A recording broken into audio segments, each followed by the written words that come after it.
Good evening masters. Welcome to Jai home Meditation. ನಾನು ಶಾಂತಲಾ, ಮೈಸೂರಿನಿಂದ. ಮೊಟ್ಟ ಮೊದಲಿಗೆ ನಮ್ಮೆಲ್ಲರ ಗುರುಗಳಾದ ಬ್ರಹ್ಮಶ್ರೀ ಪಿತಾಮಹ ಡಾಕ್ಟರ್ ಸುಭಾಷ್ ಪತ್ರಿಜಿ ಅವರಿಗೆ ವಂದಿಸುತ್ತಾ, ನಮ್ಮ ಈ ದಿನದ ಈ ಒಂದು ಸಂಚಿಕೆಯಲ್ಲಿ ನಾವು ಪಿರಮಿಡ್ ಶಕ್ತಿ ಅನ್ನುವ ವಿಷಯವನ್ನ ಕುರಿತು ತಿಳ್ಕೊಳ್ತಾ ಇದ್ದೀವಿ ಮಾಸ್ಟರ್ಸ್. ಈ ಪಿರಮಿಡ್ ಶಕ್ತಿಯ ಬಗ್ಗೆ ತಿಳಿಸಕ್ಕೆ ಮೈಸೂರಿನ CS ಕೃಷ್ಣಮೂರ್ತಿ ಅವರು ನಮ್ಮ ಜೊತೆ ಇದ್ದಾರೆ ಮಾಸ್ಟರ್ಸ್. ಸೊ ಸರ್ಗೆ ನಾವೆಲ್ಲರೂ ಸ್ವಾಗತವನ್ನ ಬಯಸೋಣ. Welcome sir, welcome to our Jai home meditation. So sir start ಮಾಡೋ ಮುಂಚೆ ಅವರ ಒಂದು ಪರಿಚಯವನ್ನ ನಾನು ಮಾಡ್ಕೊಡ್ತೀನಿ ಮಾಸ್ಟರ್ಸ್ ನಿಮಗೆಲ್ಲ. ಸೊ ನಮ್ಮೆಲ್ಲರಿಗೂ ಮನೋರಮಾ ಮೇಡಮ್ ಅವರು ಗೊತ್ತೇ ಇದ್ದಾರೆ. ನಮ್ಮ ಜೈ ಹೋಮ್ ಮೆಡಿಟೇಷನ್ ಅಲ್ಲಿ ವೆಡ್ನೆಸ್ಡೇ ವಿಸ್ಡಮ್ ಅಲ್ಲಿ ಮೇಡಮ್ ಅವರು ಬಂದು ಹಲವಾರು ಸಂಚಿಕೆಗಳನ್ನ ತಗೊಂಡಿದ್ದಾರೆ. ಸೊ ಕೃಷ್ಣಮೂರ್ತಿ ಸರ್ ಅವರು ಮನೋರಮಾ ಮೇಡಮ್ ಅವರ ಹಸ್ಬೆಂಡ್. ಹಾಗೆ ಇವರ ಪರಿಚಯ, CS ಕೃಷ್ಣಮೂರ್ತಿ ಅವರು KMF ಸಂಸ್ಥೆಯಲ್ಲಿ ಜಂಟಿ ನಿರ್ದೇಶಕರಾಗಿ ಕಾರ್ಯನಿರ್ವಹಿಸಿ ನಿವೃತ್ತಿ ಹೊಂದಿದ್ದಾರೆ. ತಮ್ಮ ಪತ್ನಿಯವರು ಸರ್ವೈಕಲ್ ಸ್ಪಾಂಡಲೈಟಿಸ್ ಮತ್ತು ಲಂಬೆಗೋ ಕಾಯಿಲೆಯಿಂದ ನರಳುತ್ತಿದ್ದಾಗ ಅಲೋಪತಿ, ಹೋಮಿಯೋಪತಿ ನೆರವನ್ನು 3 ವರ್ಷಗಳ ಕಾಲ ಸತತವಾಗಿ ಪಡೆದರು. ಯಾವುದೇ ಸುಧಾರಣೆ ಕಂಡು ಬರೆದಿದ್ದ ಕಾರಣ ಔಷಧೇತರ ಚಿಕಿತ್ಸೆಯಾದ ಬೆರಳೊತ್ತು ಚಿಕಿತ್ಸೆ ಅಂದ್ರೆ ಆಕ್ಯುಪ್ರೆಷರ್ ಮೊರೆ ಹೋದಾಗ 6 ತಿಂಗಳಲ್ಲೇ ಅವರಿಗೆ ಸಾಕಷ್ಟು ಸುಧಾರಣೆ ಕಂಡು ಬಂತಂತೆ. ಅದರಿಂದ ಆ ಆಕ್ಯುಪ್ರೆಷರ್ ಚಿಕಿತ್ಸಾ ಪದ್ಧತಿಯ ಮೇಲೆ ಅವರಿಗೆ ಕುತೂಹಲ ಉಂಟಾಗಿ ಅದನ್ನ ಕಲಿತು ಜೊತೆಯಾಗಿ ಹಲವಾರು ಔಷಧೇತರ ಚಿಕಿತ್ಸಾ ಪದ್ಧತಿಯಲ್ಲಿ ಹೆಚ್ಚಿನ ಅಧ್ಯಯನವನ್ನ ನಡೆಸಿ ತರಬೇತಿ ಪಡೆದು ಪರಿಣಿತಿ ಹೊಂದಿದ್ದಾರೆ. Institute of health and cosmic harmony Bengaluru ಸಂಸ್ಥೆಯಿಂದ ಅಕ್ಯುಪ್ರೆಷರ್ ಥೆರಪಿ ಬಗ್ಗೆ, ಮತ್ತೆ ಮಹಾರಾಜ ಸಯಾಜಿರಾವ್ ಯೂನಿವರ್ಸಿಟಿ ಆಫ್ ಬರೋಡಾ ಸಂಸ್ಥೆಯಿಂದ holistic healing and body balancing technique ಶಾಸ್ತ್ರ ಬಗ್ಗೆ, ಮತ್ತೆ ಆಕ್ಯುಪ್ರೆಷರ್, ಮ್ಯಾಗ್ನೆಟೋಥೆರಪಿ, ಪಿರಮಿಡಾಲಜಿಯಲ್ಲಿ ಪ್ರತಿಭಾನ್ವಿತರು ಹಾಗೂ ವಿಜ್ಞಾನಿಗಳು ಆದ ಬರೋಡಾದ ಡಾಕ್ಟರ್ ಜಿತೇನ್ ಭಟ್ ಅವರಿಂದ ancient traditional healing art and biomagneto energetic ಬಗ್ಗೆ 1994ರಲ್ಲಿ ಪರಿಣಿತಿ ಹೊಂದಿದ್ದಾರೆ. ಹಾಗೆ Indian council of acupressure and yoga Parishad Bihar ಸಂಸ್ಥೆಯಿಂದ MD ಡಿಗ್ರಿ ಹಾಗೂ 1995ರಲ್ಲಿ RMP ಸರ್ಟಿಫಿಕೇಟ್ ಸಹ ಪಡೆದಿದ್ದಾರೆ. ಕಾಸ್ಮಿಕ್ ಹೀಲಿಂಗ್ ಟೆಕ್ನಿಕ್ಸ್, ಹಿಪ್ನೋಥೆರಪಿ ಮತ್ತೆ ಅಡ್ವಾನ್ಸ್ಡ್ ಕಲರ್ ಥೆರಪಿಯಲ್ಲಿ ಸಹ ಇವರು ಪರಿಣಿತಿ ಹೊಂದಿದ್ದಾರೆ. ಬೆಂಗಳೂರಿನ international reiki foundation Madhu clinic ಸಂಸ್ಥೆಯಲ್ಲಿ ಟ್ರೆಡಿಷನಲ್ ರೇಕಿ ಮತ್ತು ಕರುನಾ ರೇಕಿ ಚಿಕಿತ್ಸೆಗಳ ರೇಕಿ ಗ್ರ್ಯಾಂಡ್ ಮಾಸ್ಟರ್ಶಿಪ್ ಪಡೆದಿದ್ದು ಹೆಚ್ಚಿನ ಆಧುನಿಕಿ ರೇಕಿ ವಿಧಾನಗಳಾದ master healing techniques, psycho linguistic, psychic healing, radionics, Vedic healing techniques ಗಳಲ್ಲಿ ಸಹ ಇವರು ಅನುಭವವನ್ನ ಹೊಂದಿದ್ದಾರೆ. ಪಿರಮಿಡ್ ಶಕ್ತಿ ಕುರಿತು ವಿಶೇಷ ಅಧ್ಯಯನ ನಡೆಸಿ ಸರಳ ಕನ್ನಡ ಭಾಷೆಯಲ್ಲಿ ಕಿರುಹೊತ್ತಿಗೆಯನ್ನು ಸಹ ಹೊರತಂದಿರುತ್ತಾರೆ. ಅಂತಾರಾಷ್ಟ್ರೀಯ ಸಂಸ್ಥೆಯಾದ ಸಿಲ್ವಾ 2000 ಆಫ್ ಲಾರಾ ಸಿಲ್ವಾ ಮೂಲಕ ಎಸೆನ್ಷಿಯಲ್ ಮೈಂಡ್ ಪವರ್ ಟ್ರೈನಿಂಗ್ ಪದವಿ ಸಹ ಇವರು ಪಡೆದಿದ್ದಾರೆ. ಹೀಗೆ ಎಷ್ಟೋ ಇವರು ಈ ಔಷಧೇತರ ಚಿಕಿತ್ಸಾ ಪದ್ಧತಿಗಳಲ್ಲಿ ಪರಿಣಿತಿಗಳನ್ನ ಹೊಂದಿದ್ದಾರೆ. ಇವರು ನಮ್ಮ ಆನಾಪಾನಸತಿ ಧ್ಯಾನವನ್ನ 1997ರಿಂದ ಮಾಡ್ತಾ ಬಂದಿದ್ದಾರೆ. ಹಾಗೆ ಎಲ್ಲರಿಗೂ ಪ್ರಚಾರವನ್ನು ಸಹ ಮಾಡ್ತಾ ಇದ್ದಾರೆ. ಇವರು ಈಗ ಸಹ ಈ ಡ್ರಗ್ಲೆಸ್ ಥೆರಪಿ ಬಗ್ಗೆ ಎಲ್ಲರಿಗೂ ಹೇಳ್ಕೊಡುವುದು, ಅದರ ಬಗ್ಗೆ ಟ್ರೀಟ್ಮೆಂಟ್ ಕೊಡೋದಾಗಿರ್ಬೋದು, ಟ್ರೈನಿಂಗ್ ಕೊಡ್ಬೋದು, ಅದನ್ನೆಲ್ಲನೂ ನಡೆಸ್ಕೊಂಡು ಬರ್ತಾ ಇದ್ದಾರೆ. ಸೊ ಇಂತಹ ವ್ಯಕ್ತಿ ಇವತ್ತು ನಮ್ಮ ಜೊತೆ ಇದ್ದಾರೆ ಜೈ ಹೋಮ್ ಮೆಡಿಟೇಷನ್ ವೇದಿಕೆಯಲ್ಲಿ. ನಮ್ಮೆಲ್ಲರಿಗೂ ಪಿರಮಿಡ್ ಶಕ್ತಿಯ ಅನ್ನೋ ಕುರಿತು ಹೇಳ್ತಾ ಇದ್ದಾರೆ. ನಾವೆಲ್ಲರೂ ಸರ್ನ ವೆಲ್ಕಮ್ ಮಾಡೋಣ. Sir, welcome and over to you sir.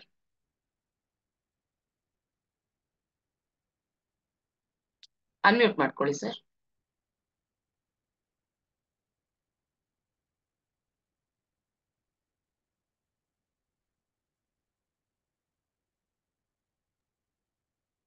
Okay, ಕೇಳಿಸ್ತಾ ಇದೆಯಲ್ವಾ? ಓಕೆ, ಎಲ್ಲರಿಗೂ ನಮಸ್ಕಾರ. ಬ್ರಹ್ಮಶ್ರೀ ಸುಭಾಷ್ ಪತ್ರಿ ಅವರ ಪಾದಗಳಿಗೆ ನಾನು ನಮಸ್ಕಾರ ಮಾಡ್ತಾ ಅವ್ರನ್ನ ಜ್ಞಾಪಿಸ್ಕೊಳ್ತಾ ಇದ್ದೀನಿ, ಅವ್ರನ್ನ ಕನೆಕ್ಟ್ ಮಾಡ್ಕೊಳ್ತಾ ಇದ್ದೀನಿ. ಈ ದಿನದ ಒಂದು ಕಾರ್ಯಕ್ರಮದಲ್ಲಿ ನಾವು ಹೆಚ್ಚಿನ ವಿಚಾರಗಳನ್ನ ಪಿರಮಿಡ್ ಶಕ್ತಿ ಬಗ್ಗೆ ಹೇಳಬೇಕು ಅನ್ನುವಂತಹ ಒಂದು ಉದ್ದೇಶ ಇದೆ. ಈ ದಿನ ಪಿರಮಿಡ್ ಶಕ್ತಿ ಅನ್ನುವಂತಹ ವಿಚಾರನ ಬಹಳ ಸಂಕ್ಷಿಪ್ತವಾಗಿ ನಿಮಗೆ ಕೇವಲ ಅರ್ಧ ಗಂಟೆಗಳಲ್ಲಿ ನಾನು ತಿಳಿಸ್ಕೊಡೋದಕ್ಕೆ ಇಷ್ಟಪಡ್ತೀನಿ. ಇದು ತುಂಬಾ ದೊಡ್ಡ ವಿಚಾರ. ಪಿರಮಿಡಾಲಜಿ ಅನ್ನೋದು ತುಂಬಾ ದೊಡ್ಡದಾದಂತಹ ಒಂದು ವಿಜ್ಞಾನ. ಆ ಒಂದು ವಿಜ್ಞಾನ ಈ 5,000 ವರ್ಷಗಳಿಂದ ಸತತವಾಗಿ ರಿಸರ್ಚ್ ಆಗ್ತಾನೆ ಇದೆ. ಅಂಥದ್ರೊಳಗೆ ಈ ಒಂದು ಪಿರಮಿಡ್ ಶಕ್ತಿ ಅನ್ನುವಂತಹ ಒಂದು ಮಾಹಿತಿ ನಾವು ಪಡಿಬೇಕು. ಯಾಕಂದ್ರೆ pyramid spiritual societies of India ಈ ಒಂದು ಸಂಸ್ಥೆಯ ಸಹ ಲಾಭನ ಪಡ್ಕೊಳ್ತಾ ಇದೀವಿ ನಾವೆಲ್ಲರೂ. ಅದರಿಂದ ಪಿರಮಿಡ್ ಶಕ್ತಿ ಅನ್ನೋದು ಏನು ಅನ್ನೋದು ತಿಳಿಸ್ಬೇಕು ಅನ್ನೋ ಉದ್ದೇಶ ಇದೆ. ಜಗತ್ತಲ್ಲಿ 7 ಅದ್ಭುತಗಳಿದೆ. ಆ ಅದ್ಭುತಗಳಲ್ಲಿ ಪಿರಮಿಡ್ ಶಕ್ತಿ ಅನ್ನೋದು ಒಂದು ಅದ್ಭುತ. 7 ವಂಡರ್ಸ್ ಆಫ್ ದಿ ವರ್ಲ್ಡ್ ಅಂತ ಕರೀತಾರೆ. ಆ ಒಂದು ಆಶ್ಚರ್ಯಕರವಾದಂತಹ ಒಂದು ಅದ್ಭುತ ಶಕ್ತಿ ಪಿರಮಿಡ್ ಶಕ್ತಿ ಆಗಿರುತ್ತೆ. ಈಜಿಪ್ಟ್ ದೇಶದೊಳಗಡೆ ಗಿಸಾ ಪಿರಮಿಡ್ ಅಂತ ಇದೆ. ಅಲ್ಲಿ ಆ ಒಂದು ಪಿರಮಿಡ್ ಇಡೀ ಪ್ರಪಂಚದೊಳಗೆ ತುಂಬಾ ದೊಡ್ಡ ಪಿರಮಿಡ್. ಸೊ ಇದಕ್ಕೆ ಸಂಬಂಧಪಟ್ಟಂಗೆ ನಾವು ತಿಳ್ಕೊಳ್ತಾ ಹೋಗೋಣ. ಇದರ ಚಾರಿತ್ರಿಕ ಹಿನ್ನೆಲೆ ತಗೊಂಡ್ರೆ 10,000 ವರ್ಷಗಳಿಗೂ ಮುಂಚೆನೆ ಈಜಿಪ್ಟ್ ದೇಶದವರಿಗೆ ಪಿರಮಿಡ್ ಶಕ್ತಿ ಅರಿವಿತ್ತು. 30 ಸಣ್ಣ ಪಿರಮಿಡ್ಗಳನ್ನು ಆಗಲೇ ರಚಿಸ್ಕೊಂಡಿದ್ರು. ಇವತ್ತಿನ ದಿವಸ ಲಭ್ಯ ಇರುವಂತಹ ಪಿರಮಿಡ್ಗಳಲ್ಲಿ ಗೀಸಾ ಪಿರಮಿಡ್ 3 ದೊಡ್ಡ ಪಿರಮಿಡ್ಗಳಿಂದ ಈ ಒಂದು ಗೀಸಾ ಅನ್ನೋ ಜಾಗದಲ್ಲಿ ಇದೆ ಈಜಿಪ್ಟ್ ಅಲ್ಲಿ. ಅದು ಕುಫು, ಖಾಫ್ರೆ, ಮಂಕಾರೆ ಅನ್ನುವಂತಹ 3 ಪಿರಮಿಡ್ಸ್ ಇದೆ. ಇವುಗಳಲ್ಲಿ ಕುಫು ಪಿರಮಿಡ್ ಅನ್ನೋದು ಜಗತ್ತಿನ ಅತ್ಯಂತ ದೊಡ್ಡದಾದಂತಹ ಒಂದು ಪಿರಮಿಡ್. ಇದು ಭಾರನೂ ಕೂಡ ಅತಿ ಹೆಚ್ಚಿನ ಭಾರ ಹೊಂದಿದೆ. ಇದರ ಆಧಾರ ಪೀಠ 13 ಎಕರೆಗಳಿಗಿಂತ ಹೆಚ್ಚಿದೆ. ಇದರ ನಿರ್ಮಾಣಕ್ಕೆ 2,60,000 ಗ್ರಾನೈಟ್ ಕಲ್ಲುಗಳನ್ನು ಉಪಯೋಗಿಸ್ಕೊಂಡಿದ್ದಾರೆ. ಒಂದೊಂದರ ತೂಕ 2 ರಿಂದ 70 ಟನ್ಗಳಷ್ಟಿದೆ. ಇದರ ಎತ್ತರ ತಗೊಂಡ್ರೆ 450 ಅಡಿಗಳಷ್ಟು ಒಂದೊಂದು ಕಲ್ಲು ಇದೆ. ಇದರೊಳಗಿನ ಕಿಂಗ್ಸ್ ಚೇಂಬರ್ 34 ಅಡಿ ಎತ್ತರದಲ್ಲಿ ಇದೆ. ಇದನ್ನ ಉತ್ತರ ದಕ್ಷಿಣ ದಿಕ್ಕುಗಳಿಗೆ ನಿಖರವಾಗಿ ಹೊಂದಿಸಿ ನಿರ್ಮಿಸಿದ್ದಾರೆ ಈ ಒಂದು ಪಿರಮಿಡ್ನ. ಗ್ರೀಕ್ ಭಾಷೆಯಲ್ಲಿ ಪೈರೋ ಅಂತಂದ್ರೆ ಅಗ್ನಿ ಅಂತ, ಅಮಿಡ್ ಅಂದ್ರೆ ಮಧ್ಯಭಾಗ. ಇದು ವಿಶ್ವಜನಿತ ಶಕ್ತಿಯಾಗಿದೆ. ಅತೀತವಾದ ಮಾನವ ಶಕ್ತಿಗಳಿಗೆ ಮೂಲವಾಗಿದೆ. ಪಿರಮಿಡ್ ಮಧ್ಯಭಾಗದಲ್ಲಿ ಅಂದ್ರೆ ಪಿರಮಿಡ್ ಅಡಿಪಾಯದಿಂದ ಲಂಬವಾಗಿ 3ನೇ ಒಂದು ಎತ್ತರದಲ್ಲಿ ಅಂದ್ರೆ 1/3 ಹೈಟ್ ಅಲ್ಲಿ ಒಂದು ಅದ್ಭುತ ಶಕ್ತಿ ಕೇಂದ್ರ ರಚಿತವಾಗುತ್ತೆ. ವಿಶೇಷವಾದ ಜ್ಞಾನ ಶಕ್ತಿ ಉದ್ಭವ ಆಗುತ್ತೆ ಎಂದು ಡಾಕ್ಟರ್ ಫ್ಲಾನ್ ಅನ್ನುವಂತಹ ಒಬ್ಬ ವಿಜ್ಞಾನಿ ಕಂಡುಹಿಡಿದಿದ್ರು. ಅದಕ್ಕೆ ಅವರಿಗೆ ನೊಬೆಲ್ ಪಾರಿತೋಷಿಕ ಸಿಕ್ಕಿದೆ. ಇದನ್ನ ಕಿಂಗ್ಸ್ ಚೇಂಬರ್ ಅಂತ ಕರೀತಾರೆ 1/3 ಹೈಟ್ ಅಲ್ಲಿ. ಹೀಗೆ ಅಡಕವಾಗಿರುವಂತಹ ಈ ಅಪರಿಮಿತವಾದ ಭೌತಿಕ, ಆಧ್ಯಾತ್ಮಿಕ, ಅಲೌಕಿಕ, ಅದ್ಭುತ, ವಿಸ್ಮಯಕರವಾದಂತಹ ಪಿರಮಿಡ್ ಪವಾಡಗಳಿಗೆ ಜ್ಞಾನಶಕ್ತಿಯೇ ಮೂಲ ಕಾರಣ ಅಂತ ತಿಳಿದಿದೆ. ಕ್ರಿಸ್ತಪೂರ್ವ 1200ರಲ್ಲಿ ಪುರಾತನ ಅಟ್ಲಾಂಟಿಸ್ ಖಂಡದಲ್ಲಿ ಪರಿಣಿತ ಮೇಧಾವಿಗಳಿಂದ ಬೃಹತ್ ಪಿರಮಿಡ್ ನಿರ್ಮಿಸಲಾಗಿದ್ದು, ಇದನ್ನ ಸಂಪೂರ್ಣ ಮಾಡಲು 50 ವರ್ಷಗಳು ತಗೊಂಡ್ರು ಅಂತ ನಂಬಲಾರ್ಹವಾದಂತಹ ಆಧಾರಗಳಿವೆ. ಅಮೆರಿಕ ದೇಶದ ಜಗತ್ ಪ್ರಸಿದ್ಧವಾಗಿದ್ದ ನಿದ್ರಿಸುವ ಪ್ರವಾದಿ ಎಡ್ಗರ್ ಕೇಸಿ ಅಟ್ಲಾಂಟಿಸ್ ಹಾಗೂ ಈಜಿಪ್ಟ್ ದೇಶದ ಬೃಹತ್ ಗೀಸಾ ಪಿರಮಿಡ್ಗಳ ನಿರ್ಮಾಣ ಕುರಿತು ಹಲವಾರು ಮಾಹಿತಿಗಳನ್ನ ತಿಳಿಸಿದ್ದಾರೆ. ನಿರ್ಮಾಣ ಕಾಲದಲ್ಲಿ ಸಂಪೂರ್ಣ ದೈಹಿಕ ಶ್ರಮ ಮಾತ್ರವಲ್ಲದೆ ಅಟ್ಲಾಂಟಿಯನ್ನರು ನೇರವಾಗಿ ಅವರ ಮನೋಶಕ್ತಿ ಸಾಮರ್ಥ್ಯದ ಫಲವಾಗಿ ಕಬ್ಬಿಣ ಈಜುತ್ತಲೂ ಕಲ್ಚಪ್ಟಿಗಳು ಗಾಳಿಯಲ್ಲಿ ತೇಲುತ್ತಲೂ ಬರ್ತಾ ಇತ್ತು ಅಂತ ಅವರ ಒಂದು ಬುಕ್ದಲ್ಲಿ ಪಠಾಣ 5786 ಎಡ್ಗರ್ ಕೇಸಿ ಹೇಳಿರೋದು ದಾಖಲಾಗಿದೆ. ಫಿಗರ್ 2. ನಿರ್ಮಾಣ ಕಾರ್ಯದಲ್ಲಿ ಸಂಪೂರ್ಣ ದೈಹಿಕ ಶ್ರಮ ಮಾತ್ರ ಅಲ್ಲದೆ ಅಟ್ಲಾಂಟಿಯನ್ನರು ಕೂಡ ಇದರ ಮನೋಶಕ್ತಿ ಸಾಮರ್ಥ್ಯದ ಫಲವಾಗಿ ಎಕ್ಸ್ಕ್ಯೂಸ್ ಮಿ ಸರ್, ಶೇರ್ ಮಾಡ್ಲಾ?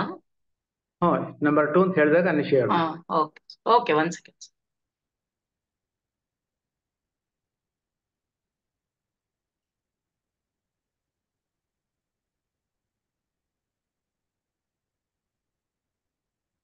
ಈಗಾಗಲೇ ನಾನು ಹೇಳಿದೆ, ಈಗ ನೀವೇನ್ ಫಿಗರ್ ಅಲ್ಲಿ ನೋಡ್ತಾ ಇದ್ದೀರಿ ಅದ್ರೊಳಗಡೆ ಅಗ್ನಿ ಮಧ್ಯ 1/3 ಹೈಟ್ ಒಳಗಡೆ ಇರುವಂತಹ ಒಂದು ಇದು ಬೆಂಕಿ ಜ್ವಾಲೆ ಅಂತ ಹೇಳ್ತೀವಿ, ಅಂತದ್ದೊಂದು ನ್ಯಾನೋ ಎನರ್ಜಿ ಉತ್ಪತ್ತಿ ಆಗೋದು ನೋಡಿದ್ರಿ.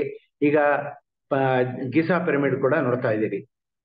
ಒಂದ್ಸಲಿ ತೋರಿಸ್ಬಿಡ್ತೀನಿ ಸರ್, 1 ನಿಮಿಷ. ಫಸ್ಟ್ ಒಂದು ತೋರಿಸ್ಬಿಡ್ತೀನಿ. ಈಗ ಅಗ್ನಿ ಬಗ್ಗೆ ಹೇಳಿ ಸರ್. ಅದು ಆಗ್ಲೇ ಹೇಳಿದ್ರು ನ್ಯಾನೋ ಎನರ್ಜಿ 1/3 ಹೈಟ್ ಒಳಗಡೆ ನ್ಯಾನೋ ಎನರ್ಜಿ ಅನ್ನುವಂಥದ್ದು ಉತ್ಪತ್ತಿ ಆಗುತ್ತೆ. ಮೇಲಿಂದ ಇದು ಇನ್ನೂ ಹೆಚ್ಚಿನ ಡೀಟೇಲ್ ಆಗಿ ಹೇಳೋದಾದ್ರೆ ಆಕಾಶದಿಂದ ಇದು ಕಾಸ್ಮಿಕ್ ಎನರ್ಜಿ ಬರುತ್ತೆ. ಕೆಳಗಡೆ ಒಂದು ಪೀಠ ಇದೆ, ಅದರಿಂದ ಭೂಮಿಯ ಮ್ಯಾಗ್ನೆಟಿಕ್ ಎನರ್ಜಿ ತಗೊಳುತ್ತೆ. ಎರಡು ಮಿಕ್ಸ್ ಆದಾಗ ಮಧ್ಯಭಾಗದಲ್ಲಿ 1/3 ಹೈಟ್ ಒಳಗಡೆ ಒಂದು ಬೆಂಕಿಯ ಜ್ವಾಲೆ ಉಂಟಾಗುತ್ತೆ. ಅದಕ್ಕೆ ಪೈರಾ ಅಂತ ಕರೀತಾರೆ. ಆ ಪೈರಾ ಅಮಿಡ್ ಅಂದ್ರೆ ಮಧ್ಯಭಾಗದಲ್ಲಿರುವಂತಹ ಈ ಚಿತ್ರ ನೋಡ್ತಾ ಇದ್ದೀರಿ. ಈಗ ಗಿಸಾ ಪಿರಮಿಡ್ ಕೂಡ ನೀವು ನೋಡಿದ್ರಿ, ಅದು 2580ನೇ ಇಸ್ವಿಯಿಂದ 2560ನೇ BC ಒಳಗಡೆ ಅದನ್ನ ಉತ್ಪತ್ತಿ ಮಾಡಿರುವಂತದ್ದು. ಅದನ್ನ ಕಟ್ಟಿರುವಂತಹದ್ದು. ಅದು ಇವತ್ತು ಕೂಡ ಗಟ್ಟಿಯಾಗಿ ಬಲವಾಗಿ ನಿಂತಿದೆ. ಈ ಜಾಗದಲ್ಲಿ ಇವತ್ತಿನವರೆಗೂ ಒಂದೇ ಒಂದ್ಸತಿನೂ ಕೂಡ ಭೂಕಂಪ ಆಗ್ಲಿ ಏನೂ ಆಗಿಲ್ಲ. ಮುಂದುವರಿಸ್ತಾ, ಈ ಹಲವಾರು ಸಂಶೋಧಕರ ಪ್ರಕಾರ ಈ ಗಾತ್ರದ ಆಕೃತಿಯನ್ನ ಜೀತದಾಳಗಳ ಸಹಾಯದಿಂದ ಸುಮಾರು 20 ವರ್ಷಗಳ ಕಾಲ ನಿರ್ಮಾಣ ಮಾಡಿದ್ರು. ಅದರಲ್ಲಿ ತೋರಿಸಿರೋ ಜಾಣ್ಮೆ, ಕೌಶಲ್ಯ ಇಂಥವರನ್ನು ಬೆರಗುಗೊಳಿಸುತ್ತೆ. ಫರೋಹ ರಾಜ ವಂಶಸ್ಥರು ಅಂತ ಕರೀತಾರೆ. ಅವರೇ ಈ ಒಂದು ಗೀಸಾ ಪಿರಮಿಡ್ ಕಟ್ಟಿರೋರು. ಮತ್ತೆ ಅವರ ಜೀವಕ್ಕೆ ಮರಳ್ತಾರೆ ಅಂತ ಹೇಳಿ ನಿಗೂಢ ತಿಳುವಳಿಕೆ ಹೊಂದಿದ್ದರಂತೆ ಅವರು. ಆ ದೃಷ್ಟಿಯಿಂದ ಅವರ ದೇಹಗಳನ್ನು ಕಾಪಾಡಲು ನಿರ್ಮಾಣವಾದಂತ ಗೋರಿಗಳೇ ಈ ಒಂದು ಪಿರಮಿಡ್ಗಳು ಅಂತ ಹೇಳ್ತಾರೆ. ಅಂತ ದೇಹಗಳನ್ನ ಮಮ್ಮಿಗಳ ರೂಪದಲ್ಲಿ ಪಿರಮಿಡ್ಗಳಲ್ಲಿ ಅಡಗಿಸಿಟ್ಟಿದ್ರು ಅಂತ ತಿಳಿದು ಬಂದಿದೆ. ಈ ರೀತಿ ಅಡಗಿಸಿಟ್ಟಿರುವಂತ ದೇಹಗಳು ಈವರೆಗೆ ಒಂಚೂರು ಕೂಡ ಕೆಡದಂತೆ ಉಳಿದಿರೋದು ಸೋಜಿಗನೇ ಸರಿ. ಭೌತಿಕ ವಿಜ್ಞಾನಿ ಸರ್ ಐಸಾಕ್ ನ್ಯೂಟನ್ ಪ್ರಕಾರ ಗೀಸಾ ಪಿರಮಿಡ್ ಅನ್ನು ಯಾರೇ ಕಟ್ಟಿರ್ಲಿ ಅವರು ಸಂಪೂರ್ಣ ತಾಂತ್ರಿಕತೆ ಹೊಂದಿದವರು ಆಗಿರ್ತಾರೆ. ವೈಜ್ಞಾನಿಕವಾಗಿ ಬಹಳ ಮುಂದುವರಿದ ಮಹಾನಾಗರಿಕತೆಗಳೇ ಯಾವುದೋ ಪರಲೋಕದ ಮಹಾ ಮೇಧಾವಿಗಳೇ ಇರಬೇಕು ಅಂತ ಅವರು ಸರ್ ಐಸಾಕ್ ನ್ಯೂಟನ್ ಅವರು ಥಿಂಕ್ ಮಾಡ್ತಾರೆ. ಅವರು ಅನಂತ ಕಾಲಕ್ಕೂ ಸರ್ವಕಾಲಕ್ಕೂ ಅನುಭವಿಸುವಂತಹ ಅರ್ಹವಾದಂತ ಸರಳ ಸಾರ್ವತ್ರಿಕ ಶಕ್ತಿ ಸಂದೇಹಗಳನ್ನು ಕೂಡ ಬಿಟ್ಟು ಹೋಗಿದ್ದಾರೆ. ಅವರು ಬೇರೆ ಲೋಕಗಳಿಂದ ಬಂದವರು ಈ ಪಿರಮಿಡ್ ಕಟ್ಟೋಕ್ ಬಂದಿದ್ರು ಅಂತ ಹೇಳಿದ್ರಲ್ಲ, ಅವ್ರ ಅಷ್ಟು ಶಕ್ತಿ ಕೊಟ್ಟು ಹೋಗಿದ್ದಾರೆ ಅಂತ ವಿಶ್ಲೇಷಣೆ ಹೇಳ್ತಾರೆ ಅವರು. ನಮ್ಮ ದೇಶದ ಅಥರ್ವಣ ವೇದದಲ್ಲಿ ತಗೊಂಡ್ರೆ ಈ ಆಕೃತಿ ಅಂತ ಕರೀತಾರೆ. ಅಂತದನ್ನು ನ್ಯಾನೋ ಎನರ್ಜಿ, ಈ ಆಕೃತಿಯನ್ನ ಯಂತ್ರ ಅಂತ ಕರೀತಾರೆ. ಯಾಕೆಂದ್ರೆ ಯಂತ್ರ ಮಂತ್ರ ತಂತ್ರ ಅನ್ನೋದು ಅಥರ್ವಣ ವೇದದ ಒಂದು ವಿಧಾನ. ಆದ್ರಿಂದ ಈ ಆಕೃತಿಯನ್ನ ಯಂತ್ರ ಅಂತ ಕರೀತಾರೆ. ಸಾವಿರಾರು ವರ್ಷಗಳ ಹಿಂದಿನಿಂದಲೂ ಭಾರತದ ಋಷಿ ಮುನಿಗಳು, ಗುರು ಪರಂಪರೆಯವರು, ಆಧ್ಯಾತ್ಮಿಕ ಜ್ಞಾನಿಗಳಿಗೆ ಈ ಆಕೃತಿಯ ಪರಿಜ್ಞಾನ ತತ್ಕಾಲದಿಂದಲೂ ಇತ್ತು. ಅಲ್ಲದೆ ಇದ್ರ ಬಗ್ಗೆ ಅಲ್ಲದೆ ಇನ್ನೂ ಹೆಚ್ಚಿನ ತ್ರಿಕೋಣ, ಚೌಕ, ನೀಳ ಚೌಕ, ಅಷ್ಟಕೋನ ಈ ಆಕೃತಿಗಳ ಬಗ್ಗೆ ಪೂರ್ಣ ಜ್ಞಾನ ಹೊತ್ತಿತ್ತು. ಯಾಕೆಂದ್ರೆ ಆಕೃತಿಯ this is called theory of shapes ಅಂತ ಕರೀತಾರೆ, ಆಕೃತಿ ತಂತ್ರಜ್ಞಾನ ಅಂತ. ಆ ತಂತ್ರಜ್ಞಾನನ ಉಪಯೋಗ ಮಾಡಿಕೊಂಡು ನಮ್ಮ ದೇಶದೊಳಗೆ ಚರ್ಚು, ದೇವಸ್ಥಾನ, ಗೋಪುರ, ಮಸೀದಿ, ಪಗೋಡ ಇಂಥದ್ದೆಲ್ಲ ಪ್ರಪಂಚದೊಳಗೆ ಏನೇನಿದೆಯೋ ಅದೆಲ್ಲ ಪಿರಮಿಡ್ ಶೇಪ್ ಒಳಗಡೆ ಇರುವಂತಹದ್ದನ್ನ ನಾವು ಗಮನಿಸ್ಬೋದು. ಈ ತರ ಶಾಶ್ವತ ಸಕಾರಾತ್ಮಕ ಕಂಪನಿಗಳನ್ನು ಉತ್ಪತ್ತಿ ಮಾಡುವಂತಹ ಈ ಒಂದು ಆಕೃತಿಗಳನ್ನ, ಶೇಪ್ಗಳನ್ನ ಪ್ರತಿಯೊಂದು ದೇವ ಒಂದು ಸ್ಥಾನಗಳಿಗೆ ಕೊಟ್ಟಿದ್ದಾರೆ, ಮಸೀದಿಗಳಿಗೆ ಕೊಟ್ಟಿದ್ದಾರೆ ಅಂತ ತಿಳಿದು ಬರುತ್ತೆ. ಈ ಪಿರಮಿಡ್ ಒಳಗಡೆ ಹೇಗೆ ರಚನೆ ಆಗಿದೆ ಅಂತ ನೋಡೋಣ. ಈ ಭೌತಿಕ ವಿಜ್ಞಾನದಲ್ಲಿ ಪ್ರಚಲಿತದಲ್ಲಿರುವಂತಹ ಥಿಯರಿ ಆಫ್ ಶೇಪ್ಸ್ ಪ್ರಕಾರ 4 ಸಮಬಾಹು ತ್ರಿಕೋಣಗಳ ಬಿಂದುಗಳನ್ನ ಸಮತಲವುಳ್ಳ ಒಂದು ಚೌಕಾಕಾರದ ಅಡಿಪಾಯದ ಮೇಲೆ, ಅಂದ್ರೆ ಒಂದು ಸ್ಕ್ವೇರ್ ಮೇಲೆ ನಾವು ರಚಿಸಿದ್ದೇ ಆದ್ರೆ 52 ಡಿಗ್ರಿ 51 ನಿಮಿಷದ ಕೋನ ಏರ್ಪಡುವಂತ ಜೋಡಿಸ್ತೀವಿ. ಮೇಲ್ಭಾಗದಲ್ಲಿ ಒಂದು ಶಿಖರ ಫಾರ್ಮೇಶನ್ ಆಗುತ್ತೆ, ಅದಕ್ಕೆ ಎಪೆಕ್ಸ್ ಅಂತಾರೆ. ಪಿರಮಿಡ್ನ ಯಾವ್ದಾದ್ರೂ ಒಂದು ಬಾಹುನ ಸೈಡ್ನ ಉತ್ತರ ದಕ್ಷಿಣ ಕಕ್ಷೆ ಮೇಲಿರುವಂತೆ ರಚಿಸಬೇಕಾಗುತ್ತೆ. ಈ ಪಿರಮಿಡ್ ಆಕೃತಿ ಆಗ ಅನಂತತೆಯಲ್ಲಿ ಇರುವಂತಹ ಹೇರಳವಾಗಿ ಲಭ್ಯ ಇರುವಂತಹ ದಿವ್ಯ ಕಾಸ್ಮಿಕ್ ಕಿರಣಗಳನ್ನು ಸುಲಭವಾಗಿ ಭೂಮಿಗೆ ತಲುಪಿಸುತ್ತೆ. ಹಾಗೂ ಪಿರಮಿಡ್ ಅಡಿಪಾಯದಿಂದ 1/3 ಹೈಟ್ ಒಳಗೆ ಒಂದು ಅದ್ಭುತ ಶಕ್ತಿ ಕೇಂದ್ರ, ಕಿಂಗ್ಸ್ ಚೇಂಬರ್ ರಚಿತವಾಗಿರುತ್ತದೆ. ಈ ಅದ್ಭುತ ಆಕೃತಿಗೆ ಕಾಸ್ಮಿಕ್ ಮ್ಯಾಥಮೆಟಿಕ್ಸ್ ಅಂತಾನೂ ಕೂಡ ಕರೀತಾರೆ.